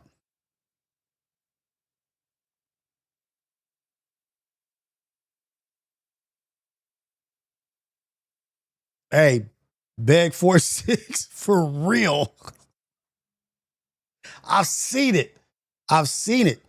Some of the coldest square girls also be from the valley, be way more with the business than some of the hood chicks. Like, oh, because to them, oh, that's what you said to do. Like, this is how you do it. Like, yeah, this is the only. They don't even know no other options but what you told them how to be and what they see out of you. So they just like, okay, I done had the most. You ain't gonna be talking about that, but the most square, bare, beautiful, not from the city, not from the hood girls Chunkums. With the business. Hide this here. Put this there. Like with the business, the coldest. Hood just, what? So 25 years is a lot of time. But I do enjoy the older Drake versus this Drake right now. Iceman, I told you I don't like anything off of there. I don't like none of that shit. Like, I'm not a fan of none of that shit. I think Game's album is better. The Documentary 3 is better than Iceman, Habibi, and all the other one all put together. But I think Drake's next album, whatever his next album is going to be, may be his best album. Just saying. That's just my opinion. That's just what I think.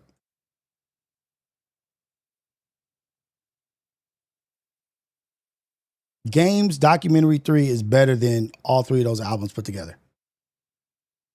It may not perform like them. It may not do this. I don't give a fuck about the antics, the shit he's doing, this and that. I'm not talking about the character, the person that he is, and this and that. I'm not talking about none of that. I'm talking just about the lyrics, the album, the songs.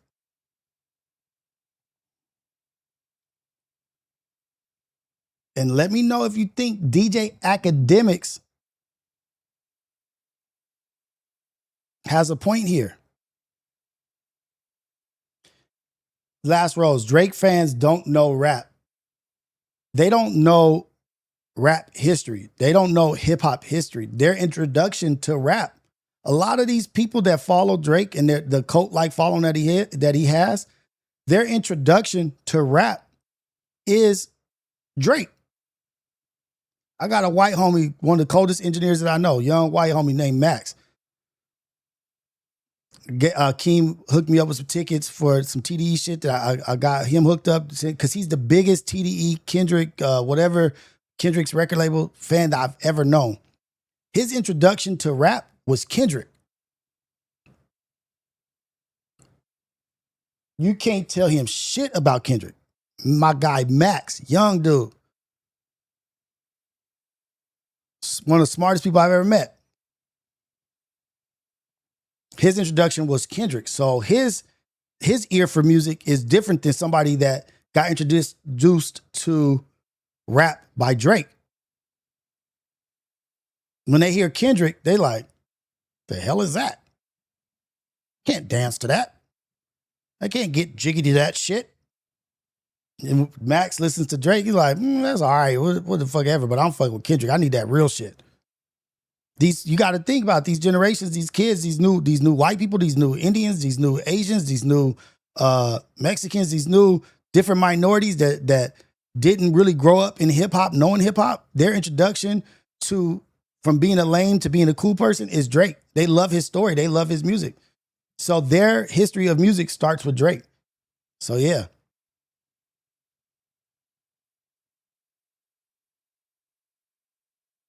To pimp a butterfly could have been saved for another day. What do you mean by that?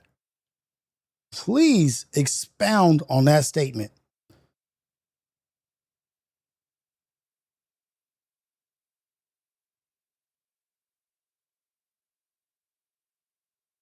So, Academics is saying, this is his statements. August 26th, Schoolboy Q flopped.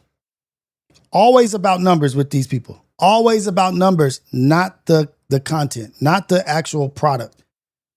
They don't gauge. These are the new rap fans that you guys talk about, whatever. They don't gauge a rap album based off the rap album. They gauge it off numbers. There's some rap albums that don't have numbers that's amazing. So they measure these people by numbers. Schoolboy Q flop. What are you talking about? Blue Lips? What's he talking about? J-Rock, irrelevant bum. It's never 7, 6, or 5. It's always either 0 or 10. Either 0 or 10. They can't be, oh, he's a good rapper. You know, he's cool. You know what I mean? He ain't dropped a project in a minute. Anytime I see bum flopped, trash, garbage, I automatically know there's something to that person and they got some motion. Absol, bum, who allegedly hasn't took a shower since Obama was in office. Yeah, he's trolling. Bum, Absol, crazy work. Mustard, flopped and tried to blame white people. I don't know what that's about, but flopped. Dom Kennedy, irrelevant. Steve Lacy, irrelevant. YG, flop, now getting investigated for murder, allegedly. Why even put it in there if it's allegedly? DJ Head, weak ass podcast got canceled. Did DJ Head and Gina's podcast get canceled? I didn't know if it did. Roddy Ricch, scared to drop his album. Russell Westbrook, retired because no one wanted the locker room cancer, which is the biggest opposite of what Russell Westbrook is. One of the most amazing people I've met, one of the greatest teammates out there, and all of his teammates will say so. Nobody will validate this statement by DJ Academics. Playboy Cardi, or went downhill ever since that Kendrick feature.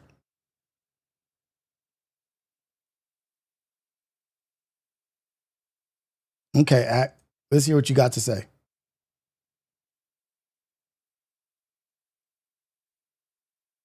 Yo, let me just tell y'all West Coast niggas this. Baby Keem should not drop an album without Kendrick shouting it out. Baby Keem's album cracking. Yo, nigga, what the fuck is you Kendrick is on the album. talking about? Schoolboy Q, YG, DJ Mustard should not be fucking dropping albums when the guy that got the Infinity Stones, he can't even throw up a tweet. Yo, this is the only thing popping right now. How you gonna talk about watch the party die, nigga, when you can't even contribute to your mans and them doing anything? It's not real nigga shit. Why Kendrick don't post none of the flops on the West Coast?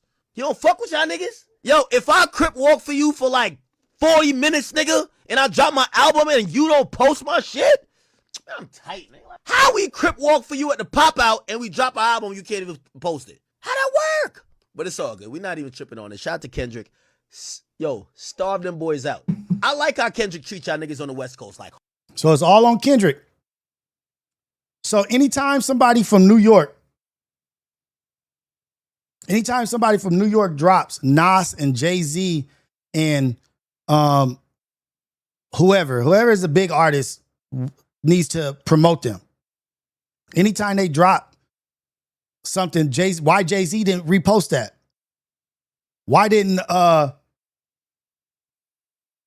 what's his name? Got the little drinking show. Noriega. Why he didn't post Cardi B? So now the biggest artists, this is the shit that I be talking about. Like these backward ass thinking ass motherfuckers, like, damn, I cursed again, my bad. Backwards thinking people, why Snoop Dogg ain't doing this? Why this Dr. Dre ain't doing this? Why this and that? Why the artists ain't doing what the artists do?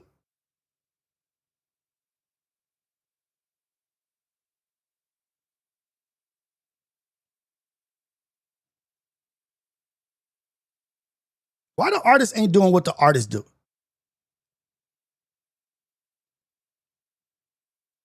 Even like Dijon be bringing up like the last big artist from like LA or whatever. Like he'll bring up Draco, some other people or whatever, whoever he brings up. They wasn't out here begging for shout outs and for hand-me-downs. Them motherfuckers got cracking. They did what Black Sam said. Get cracking and come back. Go put down a demo.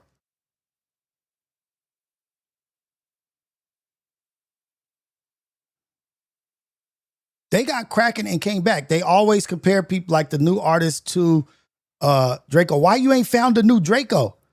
Nigga, Draco found himself.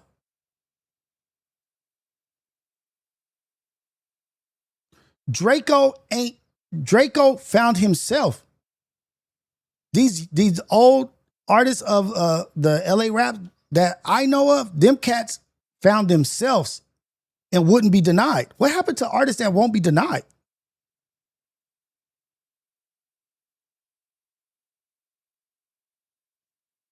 Dot not even big on social media. Yeah, Dot not even big. He don't even do interviews. He don't even do interviews. I think he did one Howard Stern or maybe I don't know. LLTR. I'm not sure what that is. Rock and Roll and Last Rose.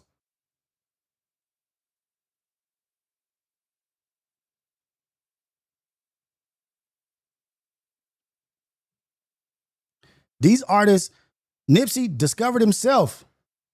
Who else should we talk about? That was like huge artist, big LA. Roddy Ricch, he discovered himself. Long live the ruler. Who's the ruler? Shout out Long Live the Ruler. Gotta check out Ruler's music. I don't know who Ruler is. Oh, Long Live the Ruler, Draco. Oh, okay. That's what it was?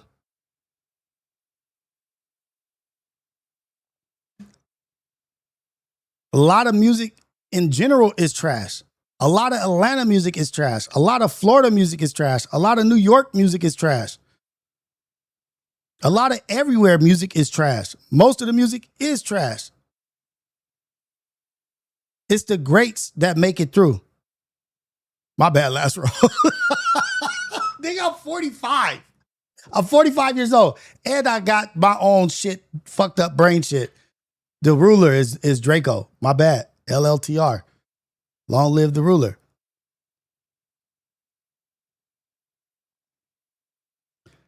My bad. I said my bad. Damn. But I will say this. Draco was so like grandiose, so like amazing and like so loved and so enjoyed by people in LA. And maybe his cadence and his style was easily emulated, that it handcuffed LA. Because you got everybody trying to sound like that, everybody trying to do that. But that's him. He was so good that he handcuffed LA because all the niggas want to be him. And y'all can't be him. And he's a legend and he's a GOAT and he's a Mount Rushmore person in LA. Out here, maybe beyond LA. West Coast, Mount Rushmore or something maybe. From what I'm finding out, learning late about Draco, he was that guy. But because of his style, cadence, or whatever, and people loved it so much and it was just so catchy, people started emulating it because they wanted to be a rapper. So I wouldn't even call it LA sound. That's a Draco sound. You just a copycat. You copied Draco's sound. It's not an LA sound. It's a Draco sound. And nobody should be able to get away with that shit.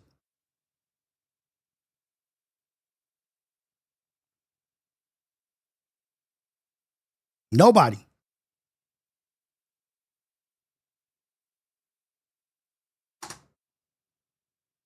Hoes. Straight up. I'm tired of, I ain't gonna lie to you. I like how he treats y'all like hoes. You feel what I'm saying, nigga? Y'all get nothing, nigga. Y'all niggas just drop. He talking about a nigga that don't even be on social media. He talking about a nigga that don't do interviews. He talking about a nigga that don't even be out and about, be gone for years at a time. Nobody even expects that. Flop and get the fuck out of here. And maybe when Pop Out 2.0 pop out, maybe you could come back. Y'all niggas get treated like hoes. Y'all should. Shout out Kendrick. That's my nigga. He should treat you niggas like hoes. The next time when he try to recruit y'all niggas to dance at his fucking show.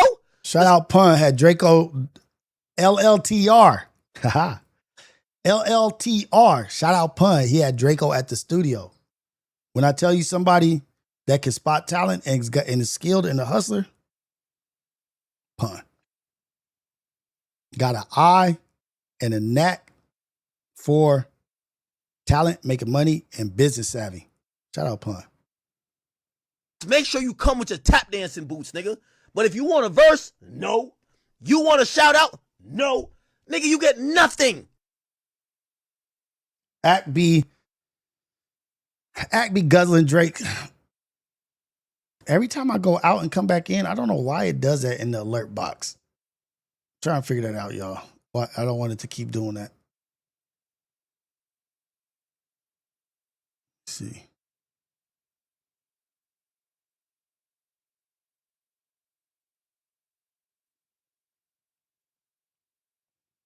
Let me take the phone number down.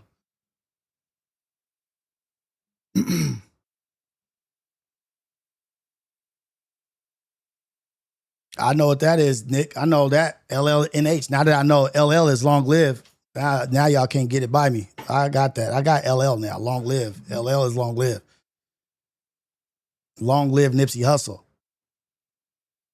Okay, y'all put me on game. I'm telling y'all, I am a dinosaur. When I had to dig down and become a better person, I had to avoid stuff. I avoid certain kind of music. Fred tried to put me on this dude from Detroit. I can't think of what his name is. It's a dude from Detroit. He tried to put me on here. I said, nigga, that nigga, dang it. Sorry. Trying. Fred put me on somebody from Detroit, and I was like, his music is dope as hell. But I can't listen to that shit, Fred. There's certain music from the past I can't listen to that. Whoever that dude was from Detroit will have you trying to rip your own roof off your car to hop out like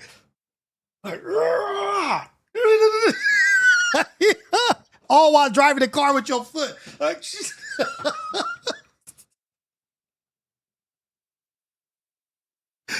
oh shit. I can't remember what it was, but I was like, he's very talented. Really good music. I can't listen to it though. Rio, the young OG. That is exactly who it was. Rio. I should know that. I should have remembered that. Anybody should have remembered that. I should have. Rio, the young OG.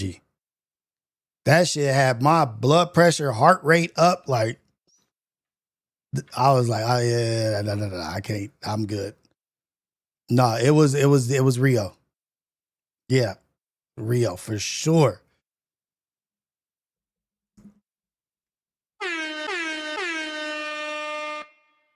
Hey man, so academics, so on the West Coast. That's what the West Coast bums deserve. You West Coast bums deserve this and that.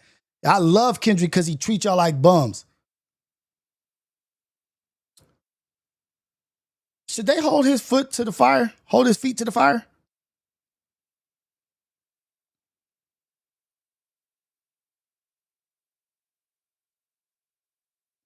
Wasn't he supposed to be out here for a concert? Wasn't he supposed to be out here for a concert or something? He said, I'm coming to the BET Awards or something, such and such, such and such.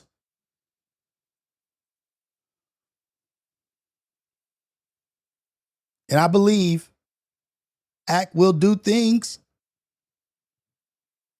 for clips, for rage bait. Like, okay, I believe that he is smart enough to be like, you know what? I'm going to go in on them. I'm going to say this. This is going to be a good take. This is going to piss everybody off.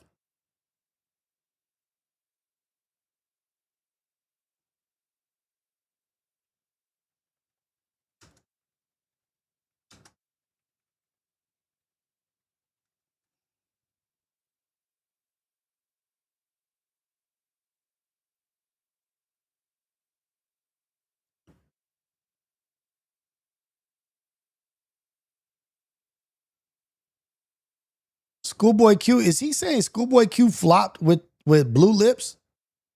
Blue Lips was vicious. Blue Lips was vicious.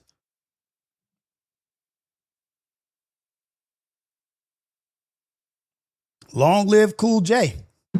I know what LL is. Ha ha! That's ladies love Cool J. They almost got me. Yeah, Blue Lips is vicious. I can't wait for TF's camp. This is Manifest, Ohio. TF's camp to blow the fuck up. Podcast, streaming, IRL, music, videos, production. I cannot wait for TF's camp to blow the fuck up. Shout out to Wada. I can't wait for Wade Out to blow up. I can't wait for all these motherfuckers for the world to see how talented these cats are. See, I like Baby Keem's album. I like Blue Lips.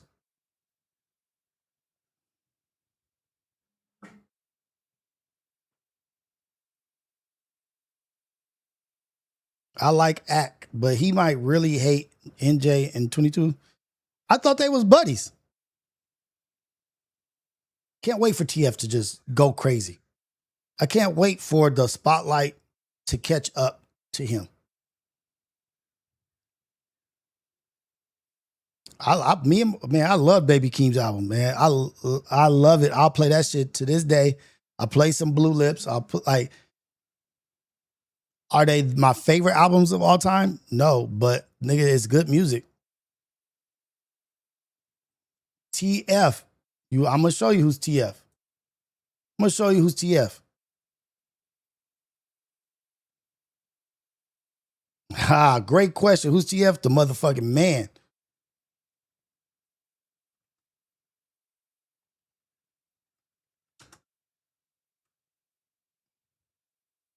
I should always play this song with him and Bill.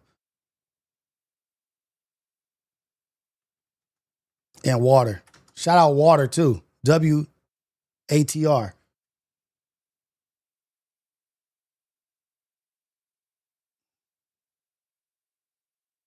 What the hell? Oh man, I gotta make a payment. The hell? I haven't seen a YouTube commercial in forever. This is TF, Bell, Water. No, TF, Bell, and Triz. I thought it was Water was on here. Oh no, this is not the one. This is not the one. My bad.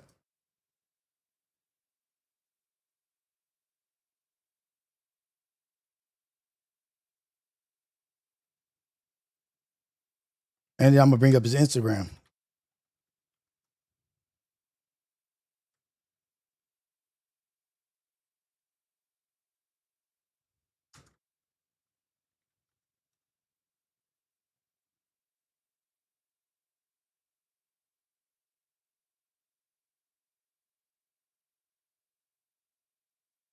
Why is my Apple Music not coming up?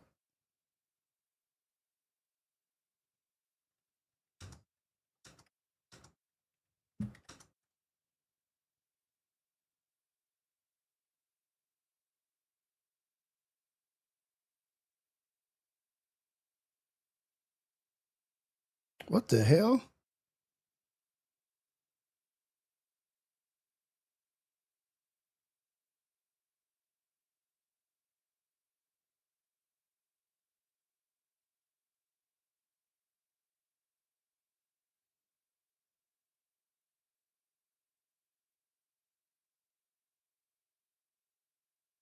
Here we go. Oh, fuck. Dang it. Cursed again. My bad. I wonder if they have a music video to this. They do.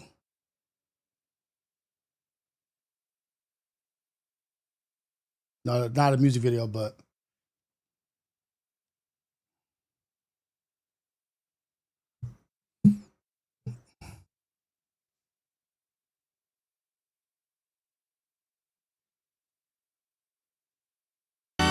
shout out Bell.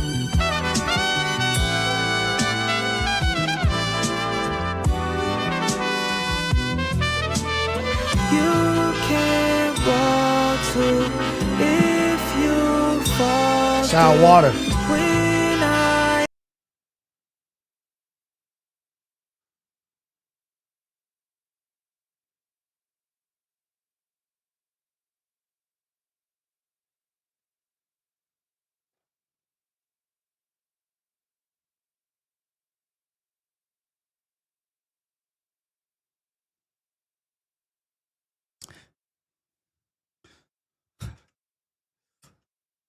This is the only song I could play without getting demonetized because they cleared this for me when I was doing the interviews with them.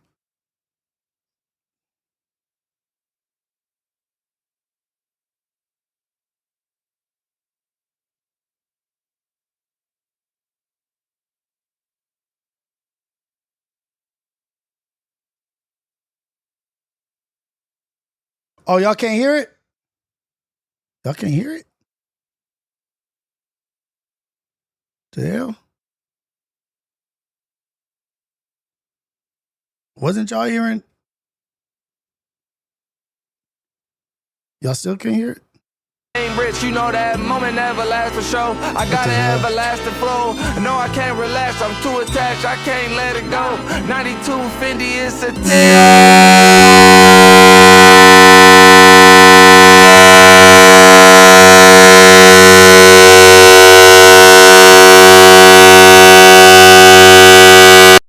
Oh shit! I don't know what to do.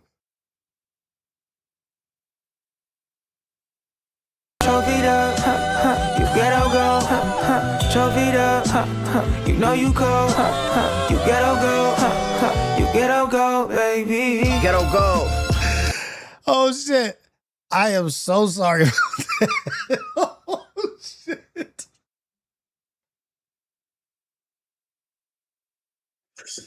Hey, I literally froze up. Was like, I was about to turn the computer off. Like, 3 seconds from turning the computer off. I didn't know what to do. I was about to panic. Oh, damn. My bad, y'all. Shit. I was literally about to panic. My bad. My bad.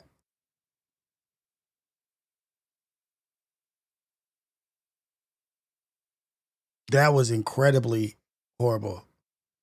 I switched from the speakers to the Rodecaster, and whenever I did that, it just tripped out. I was literally about to end the live because that shit had me spooked. Spooky J. Here we go, though.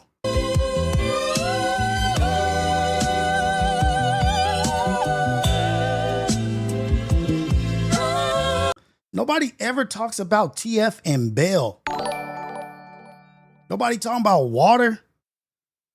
Nobody talking about Triz. Like everybody say, oh, there's no. Yes, there is LA. Look at Bell. Look at Bell. Listen to Bell. Right.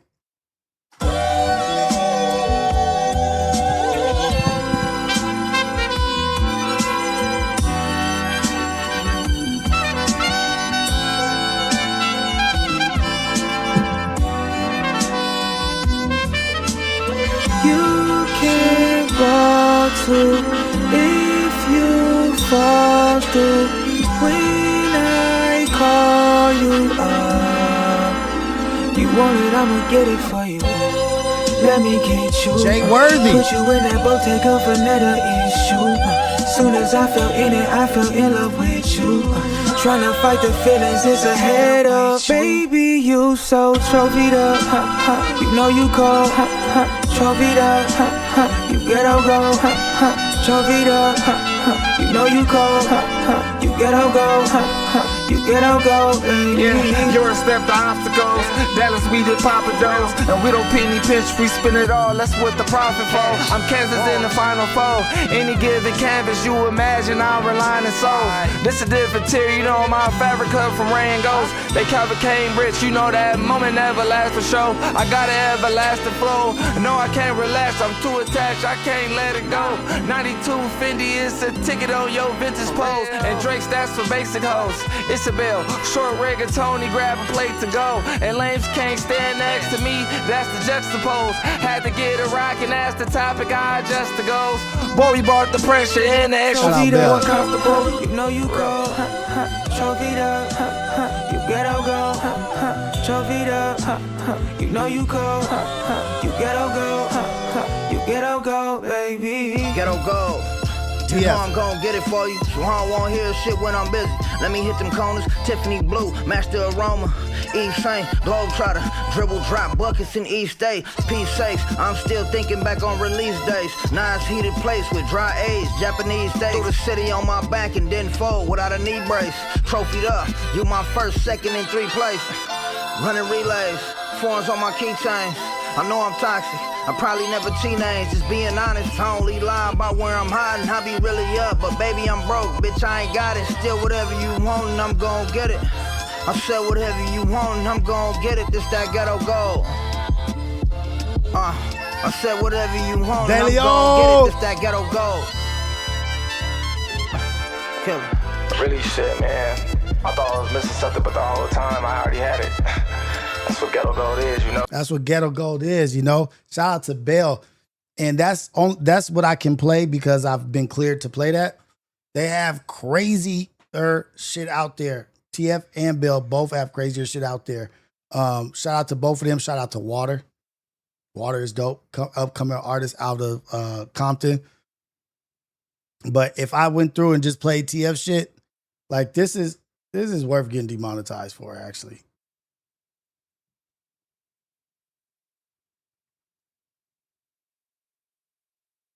I don't want to get caught up in playing music. You know what I mean? But I do want to show TF some love. This way, you know what? I'll bring his page up and then you guys can go follow and then you go check his music out on your own.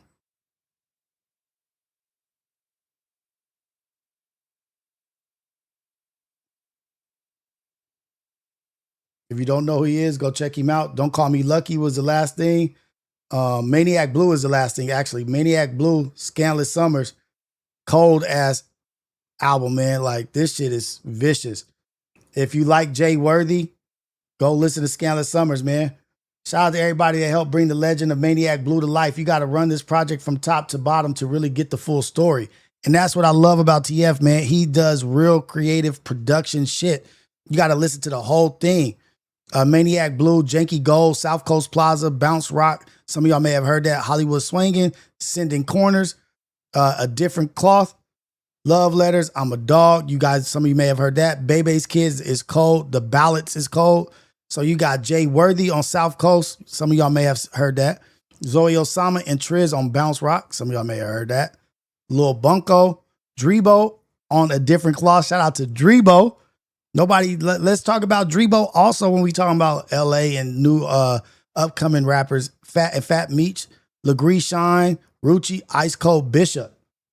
So if you guys are not following as of this moment, I thought I copied that.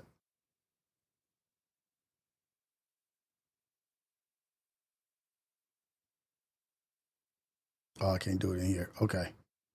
But go follow TF, man. Maniac Blue is amazing. It's a really good. So maybe I can play this. Let's see if I can play this. Am I dreaming? Silverware gleaming. Round table meetings. Disguised as we eating. Fourth quarter speeches. Fourth quarter defense to the ghouls and goblins. I pledged my allegiance. Ran with a key so swam with the keyways. Got crashed by a whole dorm. Me and baby GT to live another day. Damn. This is paradise. Die for it. Take the stand and lie for it. Needles to the eye for it. One of the best West Coast rappers, modern West Coast rappers, with one of the best West Coast producers DJ of all Muggs. time, DJ Muggs. TF is I'm telling y'all, young people right now, this is the wave. This is the next. What's all them cats from where they from and that section and that umbrella and all it. I will give a special shout out. Just gonna do it. TF section is up. TF section is up. TF peoples, all they peoples. If you know what I'm trying to say. If you know what I'm trying to say.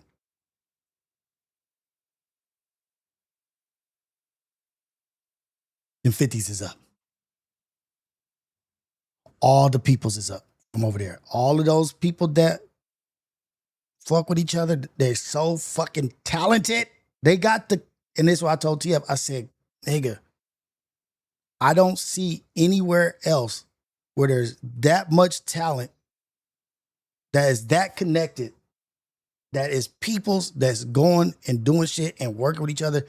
That camp, which I don't even know the name of the camp. Everything's scandalous, everything's solid. De Leon, with all of his connections and all of his people that he runs with, they are up next. And this sound, this white boy is right. What this white boy is saying, he is right. No, you ain't right. Ain't no limits to the sky, nigga. Fly for it. It'll break your heart if you had to kill it. Would you cry for him? You missed your shot, you probably die for it. Get back, you get paralyzed for it. Fresh off a money run, honeycomb side door. Ohio, you was listening to TF. I'm promoting TF. I'm talking about him. I'm telling people about him. You was listening. I'm putting in the work so other motherfuckers listen to him. Somebody here said, who's TF? This is who TF is. Ohio said, we've been listening to him. Yeah, but have you been promoting him? Got you. Neighborhood watch, Mike got their eyes on him. With the live mic. Keep the car running. I'm daydreaming in the star study. I'm daydreaming. Yo, I remember I went to take pictures of TF one time, and like I took pictures of him, and then like the next hour he turned himself into jail. Really? Yeah, in California. Damn. He called me like, "Yo, take some pictures of me. I'm about to go to jail." I pulled up. Legendary. Legendary. De Leon. Silverware gleaming. Round table meetings. Disguised as we eating. Fourth quarter speeches. Fourth quarter defense to the ghouls and goblins. I pledged my allegiance. Ran with a key so swam with the keyways. Got crashed by a whole dorm. Me and baby GT to live another day. Damn. This is paradise. Die for it. Take the stand and lie for it. Needles to the eye for it. Hey. Do y'all remember me talking to Doughboy about sobriety? And this dude is sober. I'm gonna always, I got an ETS jacket too, Ohio. I get demonetized on my videos for my guy TF. How many videos I've been demonetized? You ain't doing it like me if this was prison. Take my picture real quick. I'm about to go to jail because I'm about to ride on Ohio.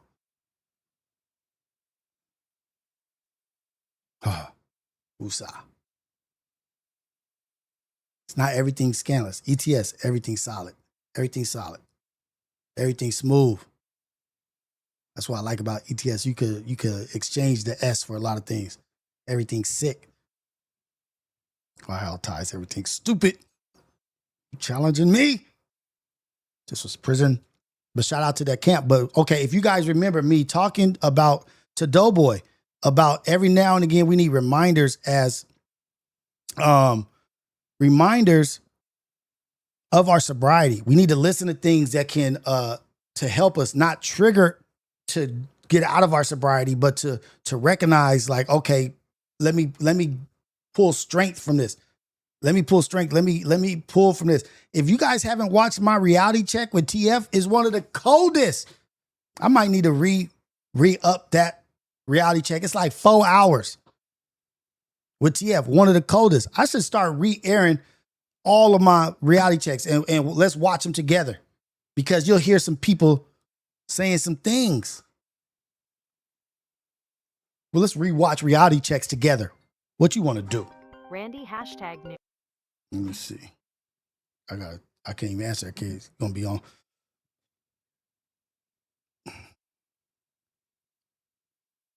But let me get back to it before I get distracted. My ADHD is acting up a little bit. Coffee usually slows me down, but it is not working right now.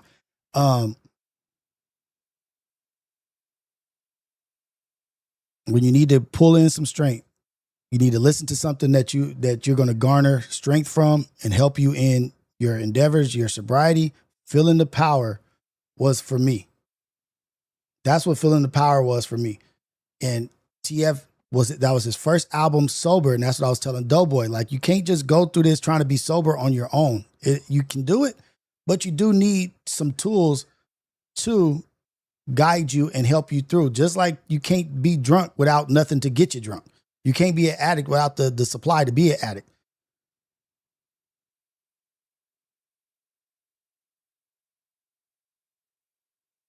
And TF helped me through some of my lows, and he don't even know.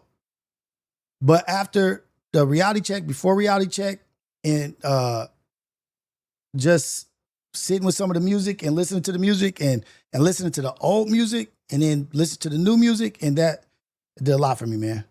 Where's it at?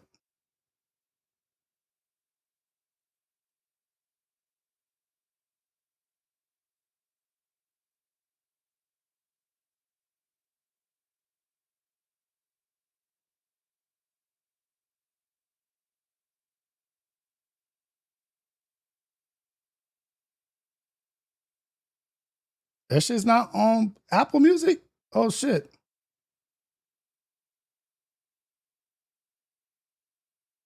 It's not on Apple Music.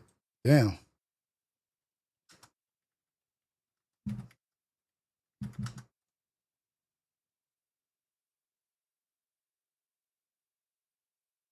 Oh, that shit's on. It says on Apple Music right here. How the fuck that shit didn't come up?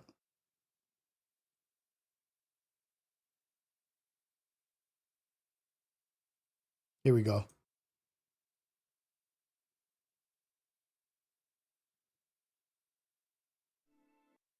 This is what I was talking about to Doughboy yesterday. That part. Dealing with death sober, no more suppressing demons. That bar right there is so cold, and I wouldn't have felt it if I wasn't sober dealing with that shit. Coming from somebody that was suppressing demons with alcohol addictions and drugs and shit. And that's just the first song on that motherfucking album. That's the first song on that album. Shout out TF, man. That's always a reminder. It's always some dope shit to listen to. That's just the first song on the album. And oh man. Uh-oh.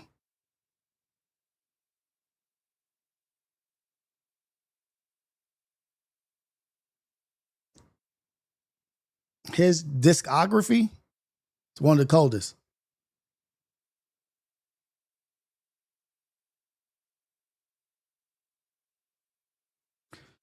All right. How did I beat my alcohol addiction? Rios, tell us how you beat alcoholism. You don't beat it. You don't beat it.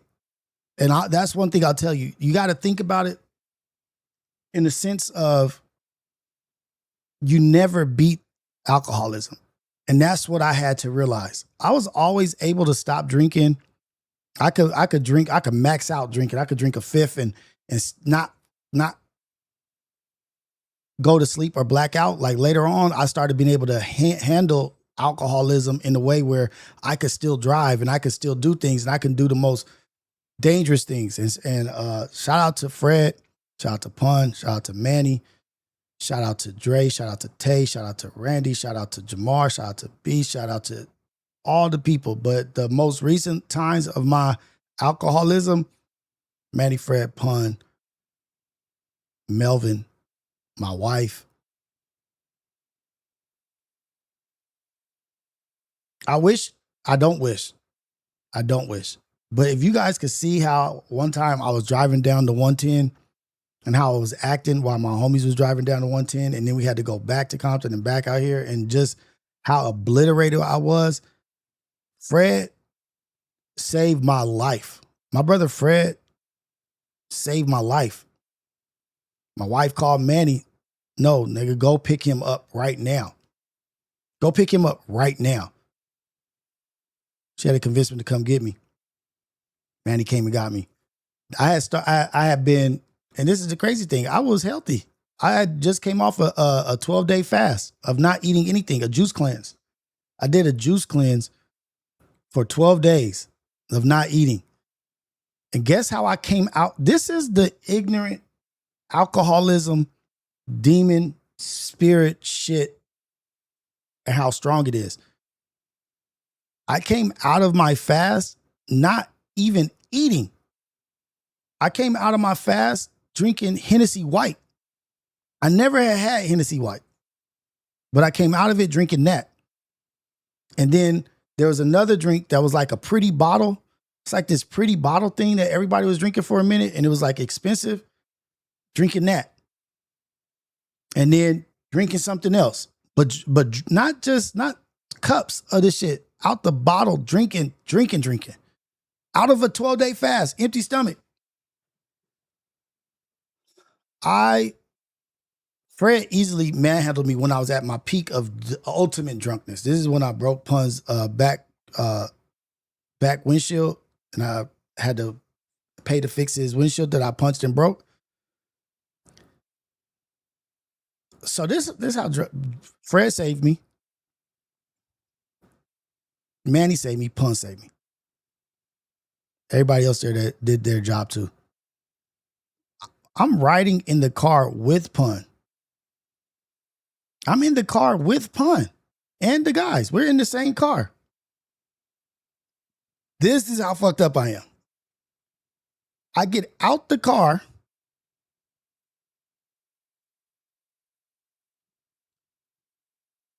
Get out, go to like a brick wall, like load it, whatever. Like, was talking to somebody, and I turn around to the same car I just got out of.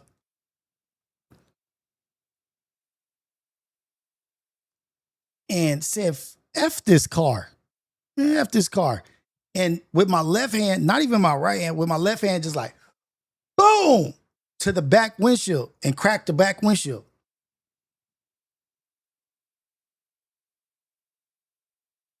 This nigga Pun started laughing like, nigga, you are tripping.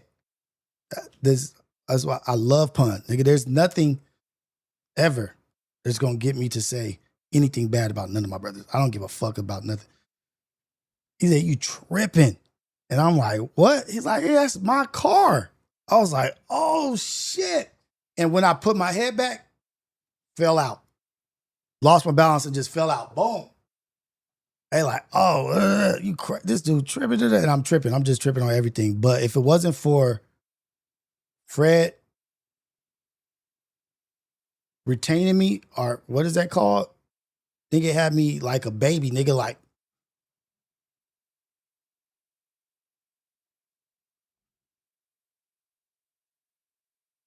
that wasn't even the last time I drank. That wasn't even that was like the way I was going. I was going to a pool party and I was pumped up to go to the pool party. We had our shit all picked out. We had special shirts and shit, and I was just pumped up to go. And I was like, ain't no way. If I've never been like that when my wife is around, because her safety always comes first. Her safety always comes first. And I will never get like that with her around. Or my kids around, I'll always be on them first. But when it's just me, I don't give a shit. But need to say, that's how severe my alcoholism was, and just woke up the next day and whatever, apologize. People pay for the back windshield. But it took me to wake up and say that this shit is the worst thing in life for me. And now your daughter is watching, your son is watching. You're not putting out a good example of a man for your children. And once I pinned the ugliness of it and the ugliness of me and what I'm projecting, the image that I'm projecting to my children, that's when I was like, oh yeah, I'm not the best me when I'm like that. And I don't want them not to see me as the best me. Nah, the homies wasn't enabling. They was trying to stop me. They was trying to stop me, but you couldn't stop somebody. But it was ignorant, ugly, embarrassing. I should be ashamed of my behavior, which I was ashamed of my behavior. It was just stupid shit. But that was how I would get. I don't know why, but I would that's what it was. And it's not good. And so, but once I realized that not even me being in my drunkest demon monster level was bad. I just look at that like that was bad. But then when I noticed and realized that just even my social drinking and just what I thought was cool drinking was being watched by my kids and being analyzed, my behavior, how I was. And I wasn't creating a safe space for my children to feel comfortable to talk to me. So much so that my daughter called my wife while she was out of town and said, I think dad is tipsy. And that was my eye opener. My daughter was in the same place with me. We're at the same house celebrating 4th of July. She with her uncle, her auntie's house, my people's house, my brother's house. And instead of her coming up to me and feeling comfortable enough to be like, Dad, are you okay? Maybe you should stop this or this and that. This little girl, I parentified my daughter in that moment. which you should never parentify your daughter and give her the responsibility of the safety of her little brother and you. So in that moment, she called my wife. I wasn't even plastered, or to me, I'm not plastered. I'm just regular drinking at the house. And she said, Dad, I think Dad is tipsy. And my wife called me and was like, hey, what's up, babe? Our daughter just called and said she thinks she might be tipsy. It wasn't even anything bad. Nothing bad happened. But it was just a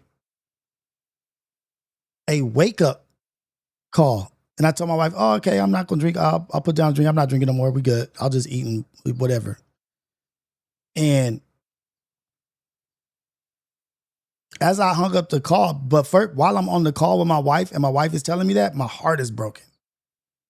I'm so ashamed and embarrassed by my behavior, embarrassed of me, because if my daughter is doing that calling my wife, that means that she's embarrassed. That means that you've put her in a situation where she's probably ashamed or embarrassed of her dad, also doesn't feel safe to go talk to her dad. And the space is not a place where she wants to come up to me and be like, Pops. And me and my daughter are super close. All in that instance, I felt I had betrayed my daughter and my family.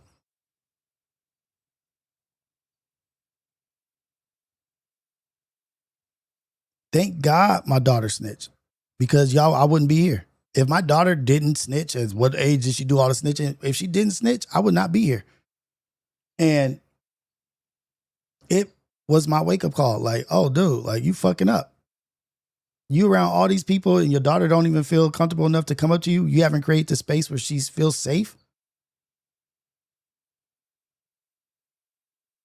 That's embarrassing to her. You know what I mean? Like, if you feel ashamed and you feel like, oh, damn, my daughter had to do this. What do you think she's thinking? What do you think she's thinking at this 4th of July party? Don't got to be belligerent. You don't got to be falling over. You ain't got to be, but you could be being loud, playing dominoes, and you just over whatever, you just in the moment. It don't have to be you in your drunkest state. It could just be you in just alcohol state. And I had told myself, I was like, I never want my kids to think that. And this, I think this might have been during coronavirus time or whatever too. And I was drinking heavy. Family meetups, only going over certain places. And I never wanted my daughter to think that drinking was a socially acceptable thing in the household. Like, yeah, we come home and we drink and this and that. And my dad drinks when he goes out with one of his friends and this and that. And that's what I was doing. I was creating a acceptance for behavior and for weakness. And it all hit me at once. I don't know exactly what I was doing what was I doing? I was being me. Just whatever I was doing was that. Whatever, like just going through the motions of life. Dominoes, maybe I was playing dominoes, cards, I don't know what, but it was just whatever it was triggered her. In that instance, I was done. In that instance, I was done. I didn't know I was done forever, but in that instance, it was enough to sit me down and be like, yep, that was it. That was for sure it.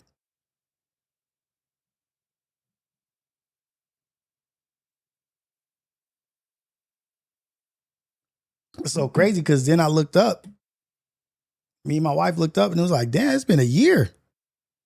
And my wife is not even really a drinker, and she would drink because I was drinking. So we have a household of no drinking.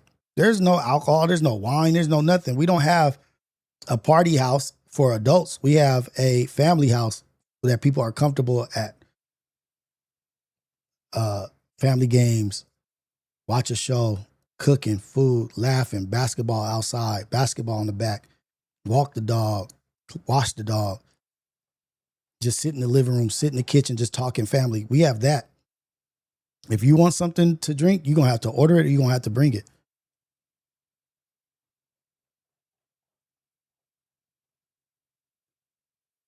I don't know, Visionary. You one's like super detailed. I don't fucking know. Like, she didn't say drunk. She said Dad's tipsy. She didn't say drunk. My wife was like, Isaiah called and said that you're tipsy.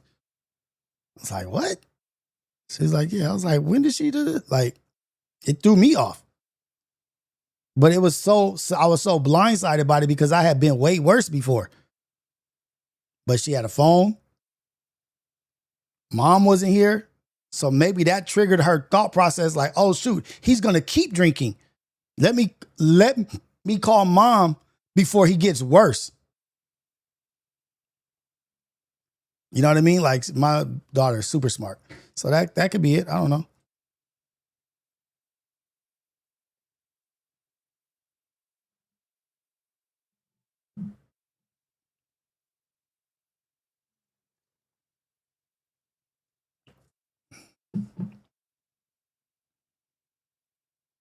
There it is. I don't know who originally asked the question, but that was it.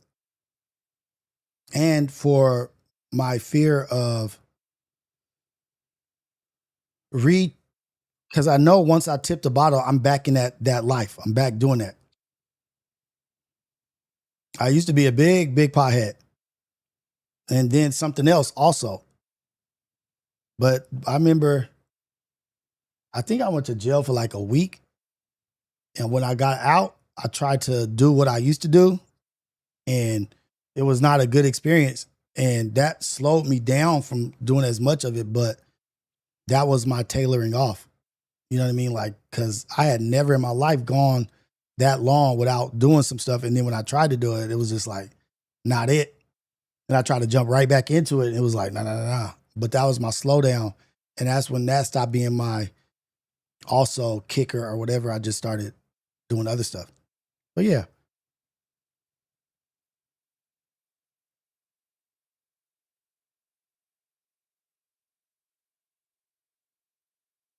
Burnt out. What up, Burnt Out? Shout out to you. I think Doughboy got the message yesterday actually a few times.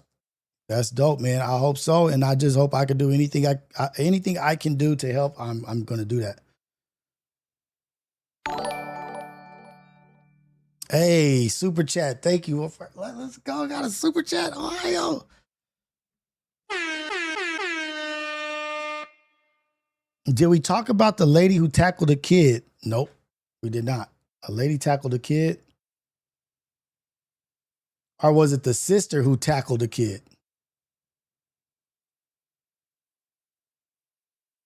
Oh, yeah, this is the sister who...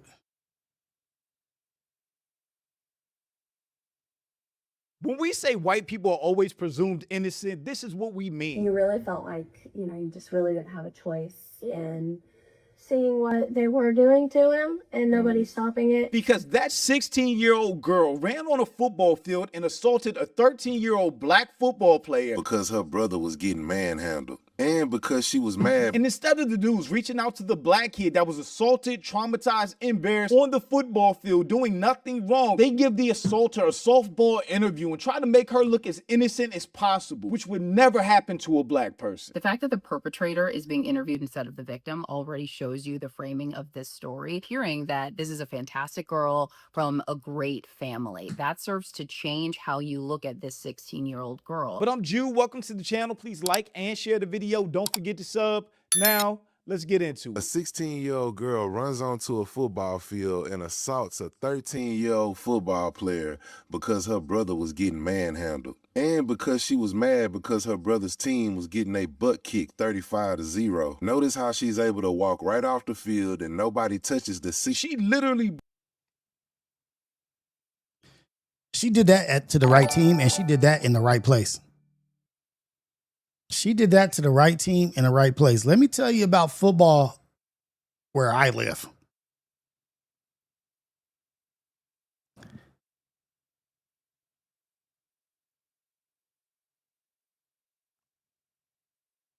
I'm trying to say this gently.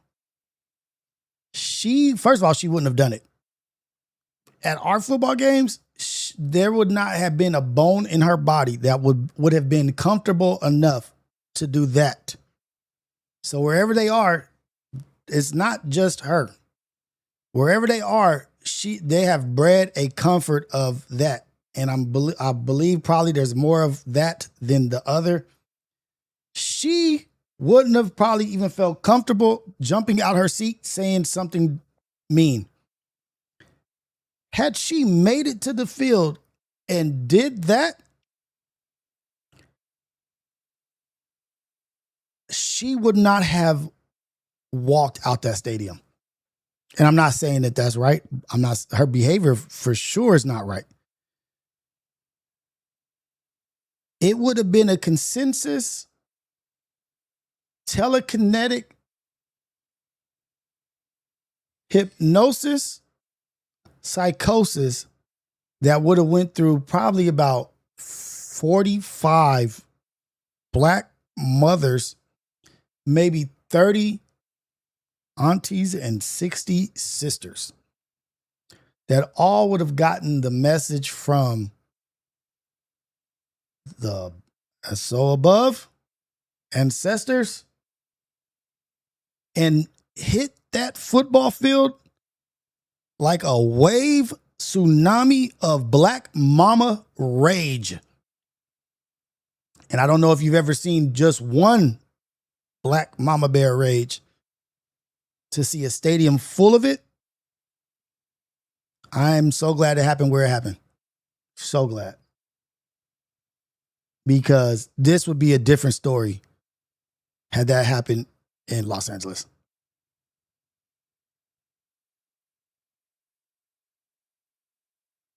It would have been and I'm not saying that like trying to pump up what we got. Like the culture is needs to be toned down a lot. But I'm telling you, the storyline would have been woman in a coma, woman fighting for her life, a young lady trampled. Yeah, it would also have been some Samoan women, some Samoan aunties, some Samoan sisters, some Samoan cousins, some black aunties, because guess what? They riding too. And you put your hands on one of they babies, because they be looking at it like you touch a baby on my team, you touch it. That's my like this is the code. You on the team, the mom's on the team. Any child on that team is their child. Any child on the team is their child. They even go off on us. They even go off on the coaches. What y'all doing? You get like, man, we don't. Guess what we do? All right, okay, we'll get them some water. Like I said, damn. Because we know they only got the best intentions. They want the babies to be good and safe. Yeah, it happened in the right place in the right time. That's my spill on that. She could have been 14. What I'm trying to tell you is no one would have asked how old.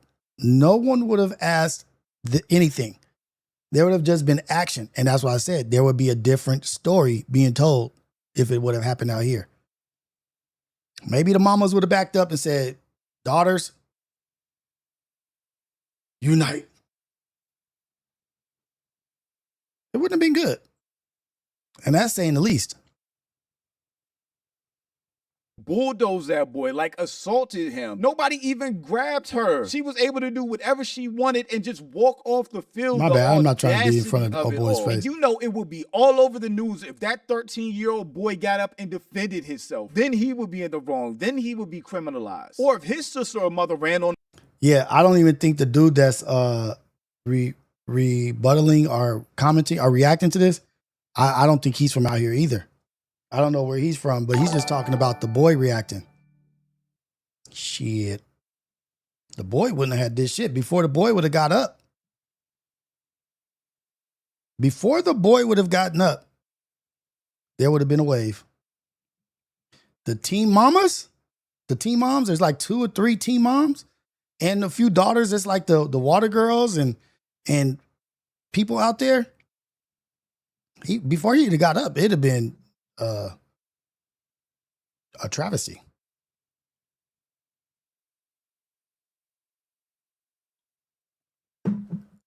I want to see how this camera looks. That camera actually looks pretty good. This is in 1080p, I think. This is 1080p. And this is 4K. Yeah, that flash flood in China was crazy.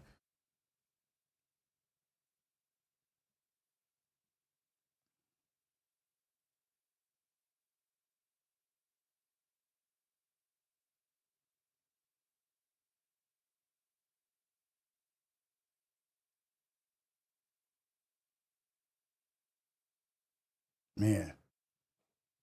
Submit your reactions to the Discord. If we have reaction videos to watch, I'm going to start doing pre-record reaction videos on the Mr. Jason Rios channel. This is the AM Wake Up Show on Society of Freedom. I am Rios. It's the #1 morning show in the whole wide world, Craig. I'm not even sure how long we've been in here. We've been in here for a minute. 2.5 hours. We've been here for 2.5 hours is what it is.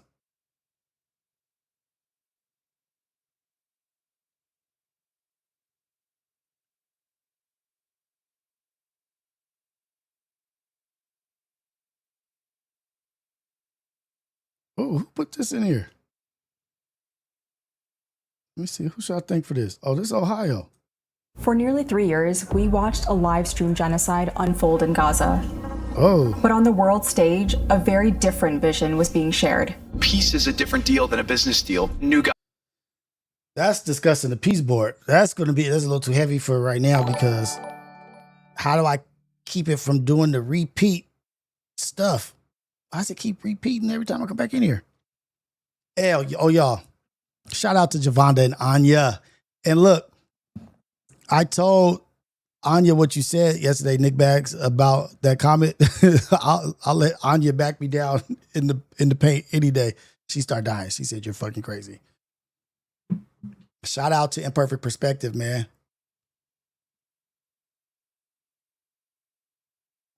Taking on a different personality, is taking on its different form.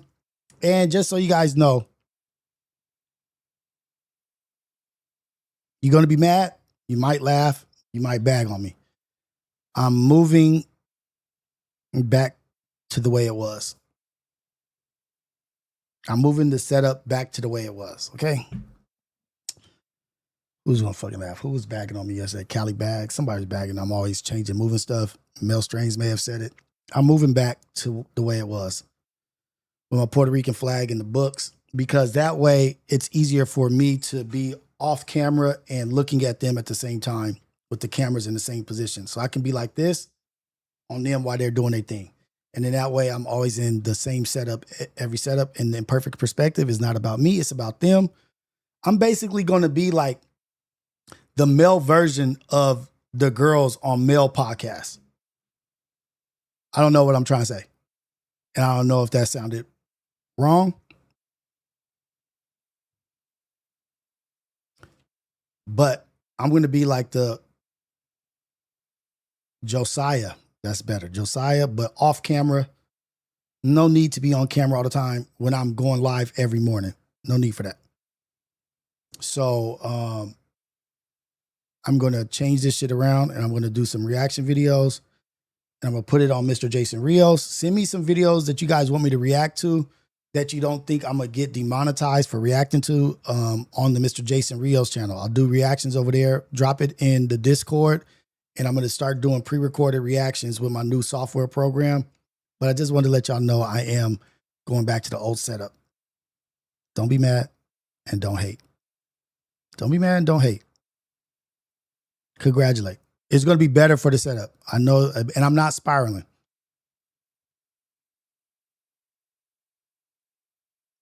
How KK Ali, you'll be like Pun was with Ladies Night, which was a good look. How was he? Where was he sitting? Was he not on camera? Because that's what I'm trying to do.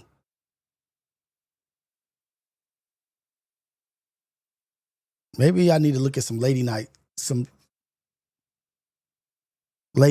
Maybe I need to look at some Ladies Night and see how they had it set up, because I need to change to more of what I did yesterday.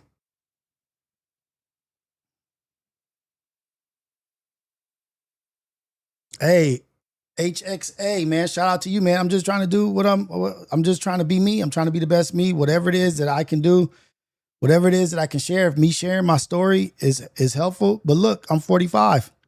You're 27. I wish I would have gotten my shit together at that age, right before I got married. Right before I got married. I wish I'd have been trying to seek help or watching something. I wish there was something that I could have watched. Maybe there was, but I just wasn't looking for it.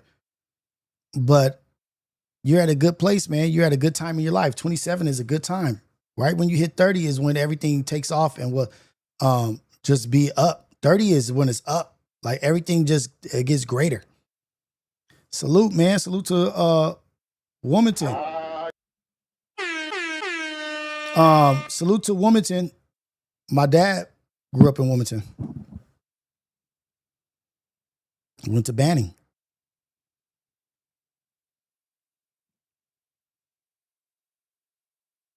Shout out to the Harbor area, man. Shout out to Wilmington, Harbor area, like Tri-City area, Wilmington, San Pedro, all that shit. Lomita. Tell me where you got the idea of GFS so I can actually really steal it. Like I'll take it straight. I don't have no problem. There's enough room to take everything. But I'm thinking about it like Rory and Maul. But I don't know that young lady's name. But you know how she's off camera?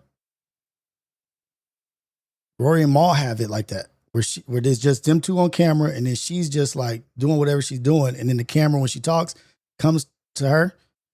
Or maybe somebody's like that on the Joe Budden podcast or the What It Is podcast. Because I think the girl is off camera maybe.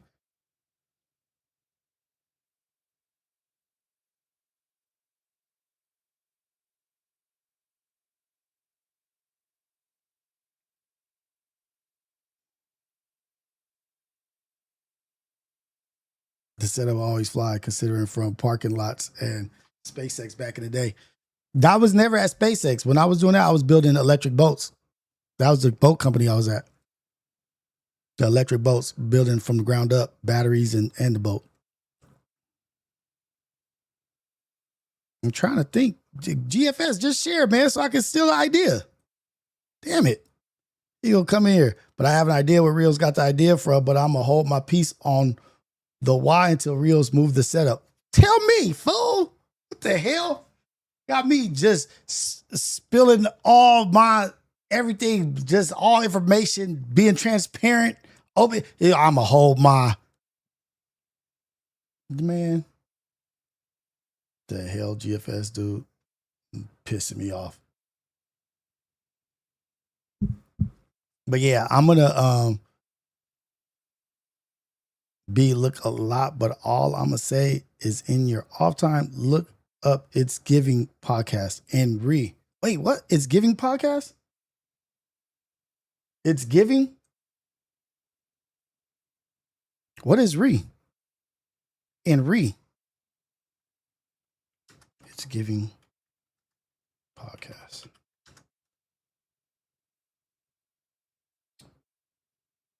No, that's not it. It's Giving podcast.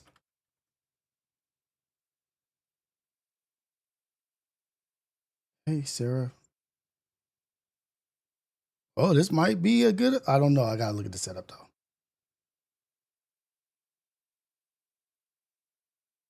So is it one girl? No, she don't have no lives.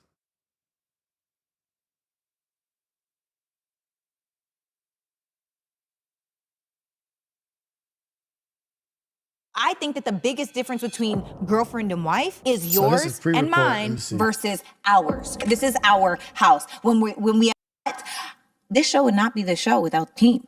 So we got to give a huge shout out to my girl, shot by Anissa on the mic. She's our new, she's like a rage baiter these days. It seems like they keep coming for you in the comments. Yeah, they hate me, and I don't care. They don't like your paradigm. They hate me. They hate your paradigm, not you. They don't know you to hate you. Define paradigm. Paradigm is your thought process, your system, the way in which you see life. Okay, but I can agree. So she's just off camera. Yeah, and we got It's Show.tv, our male perspective. What's up? What's going on, Queen? How you living? I'm Oh shit, they're all off camera. Your world traveling and all. You know, you feel me. You know? Love it. I'm feeling good, y'all. I ain't even gonna hold you. That's I'm a little hot. I'm a little. No, I want the opposite of that. I want to be one person off and all the people on. Like all their guests, I want all of them to be there. Maybe that's just how it is right now, but kinda. Oh, she got 3 different angles on her. Yeah, with Javonda and Anya right there.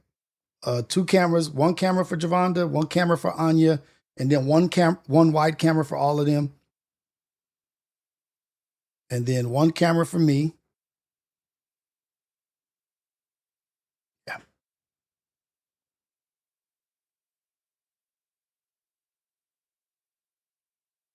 I like that. I like that. And that's why I got to rearrange. Trying to step up a little bit, man. Trying to step up just a tiny bit, just a little bit. But I'm going to get...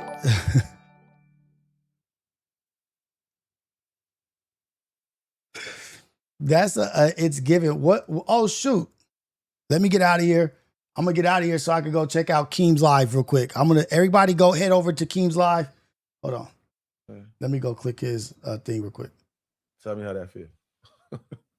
Try that. Copy. Let me put that in here real quick. Everybody head over to Keem's Live. I'm about to get out of here because I'm about to watch that shit. Real. I'm actually a fan. I ain't gonna do too much though. I'm not putting him first. Much, but I'm not putting him before now, you guys. Get in the car. My daughter tells me now. She didn't say this at first.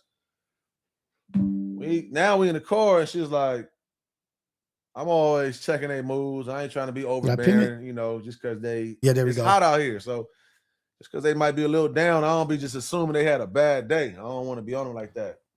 Okay, that's Keem. We're going to go over there. Somebody just asked me a question before I'm about to get out of here. I just told you I'm about to get out of here, man. I stopped lusting over women. I don't think you ever really stop lusting, like looking at they always going to have your attention. They always going to look good and this and that, but actually pursuing them will help me a lot. Will really open my eyes to my devious and wicked behavior. I've told you on Lemonade. I said that on No Jumper. They didn't clip that shit. They didn't put no clips or no shorts of that. Lemonade is what changed Beyonce's Lemonade helped me change my outlook on what I was doing. Shout out to, hey, what's up, Fly? Shout out, everybody head over to Keem's Live. I'm about to head over there too. I'm about to hop in the chat and check out what he's talking about. Everybody go over there, man. It's all love, man, all the time. God is good all the time. All the time, God is good. God is good all the time. All the time, God is good. God is good all the time. All the time, God is good. Blessing to everybody. Go out there, be positive. Go out there, be a blessing for somebody else out there. This is Society of Freedom. This is the AM Wake Up Show. We getting out of here. I'm about to rearrange this shit while I'm watching Keem's thing. I really been cruising through this. Truth in the details. Shout out to Keem, man. Head over there, show some love, and just, present, not perfect, dedicated. Let's go over there, show some love to Keem, man. And coffee's in the chat, man. We out. Thank you for the super chat.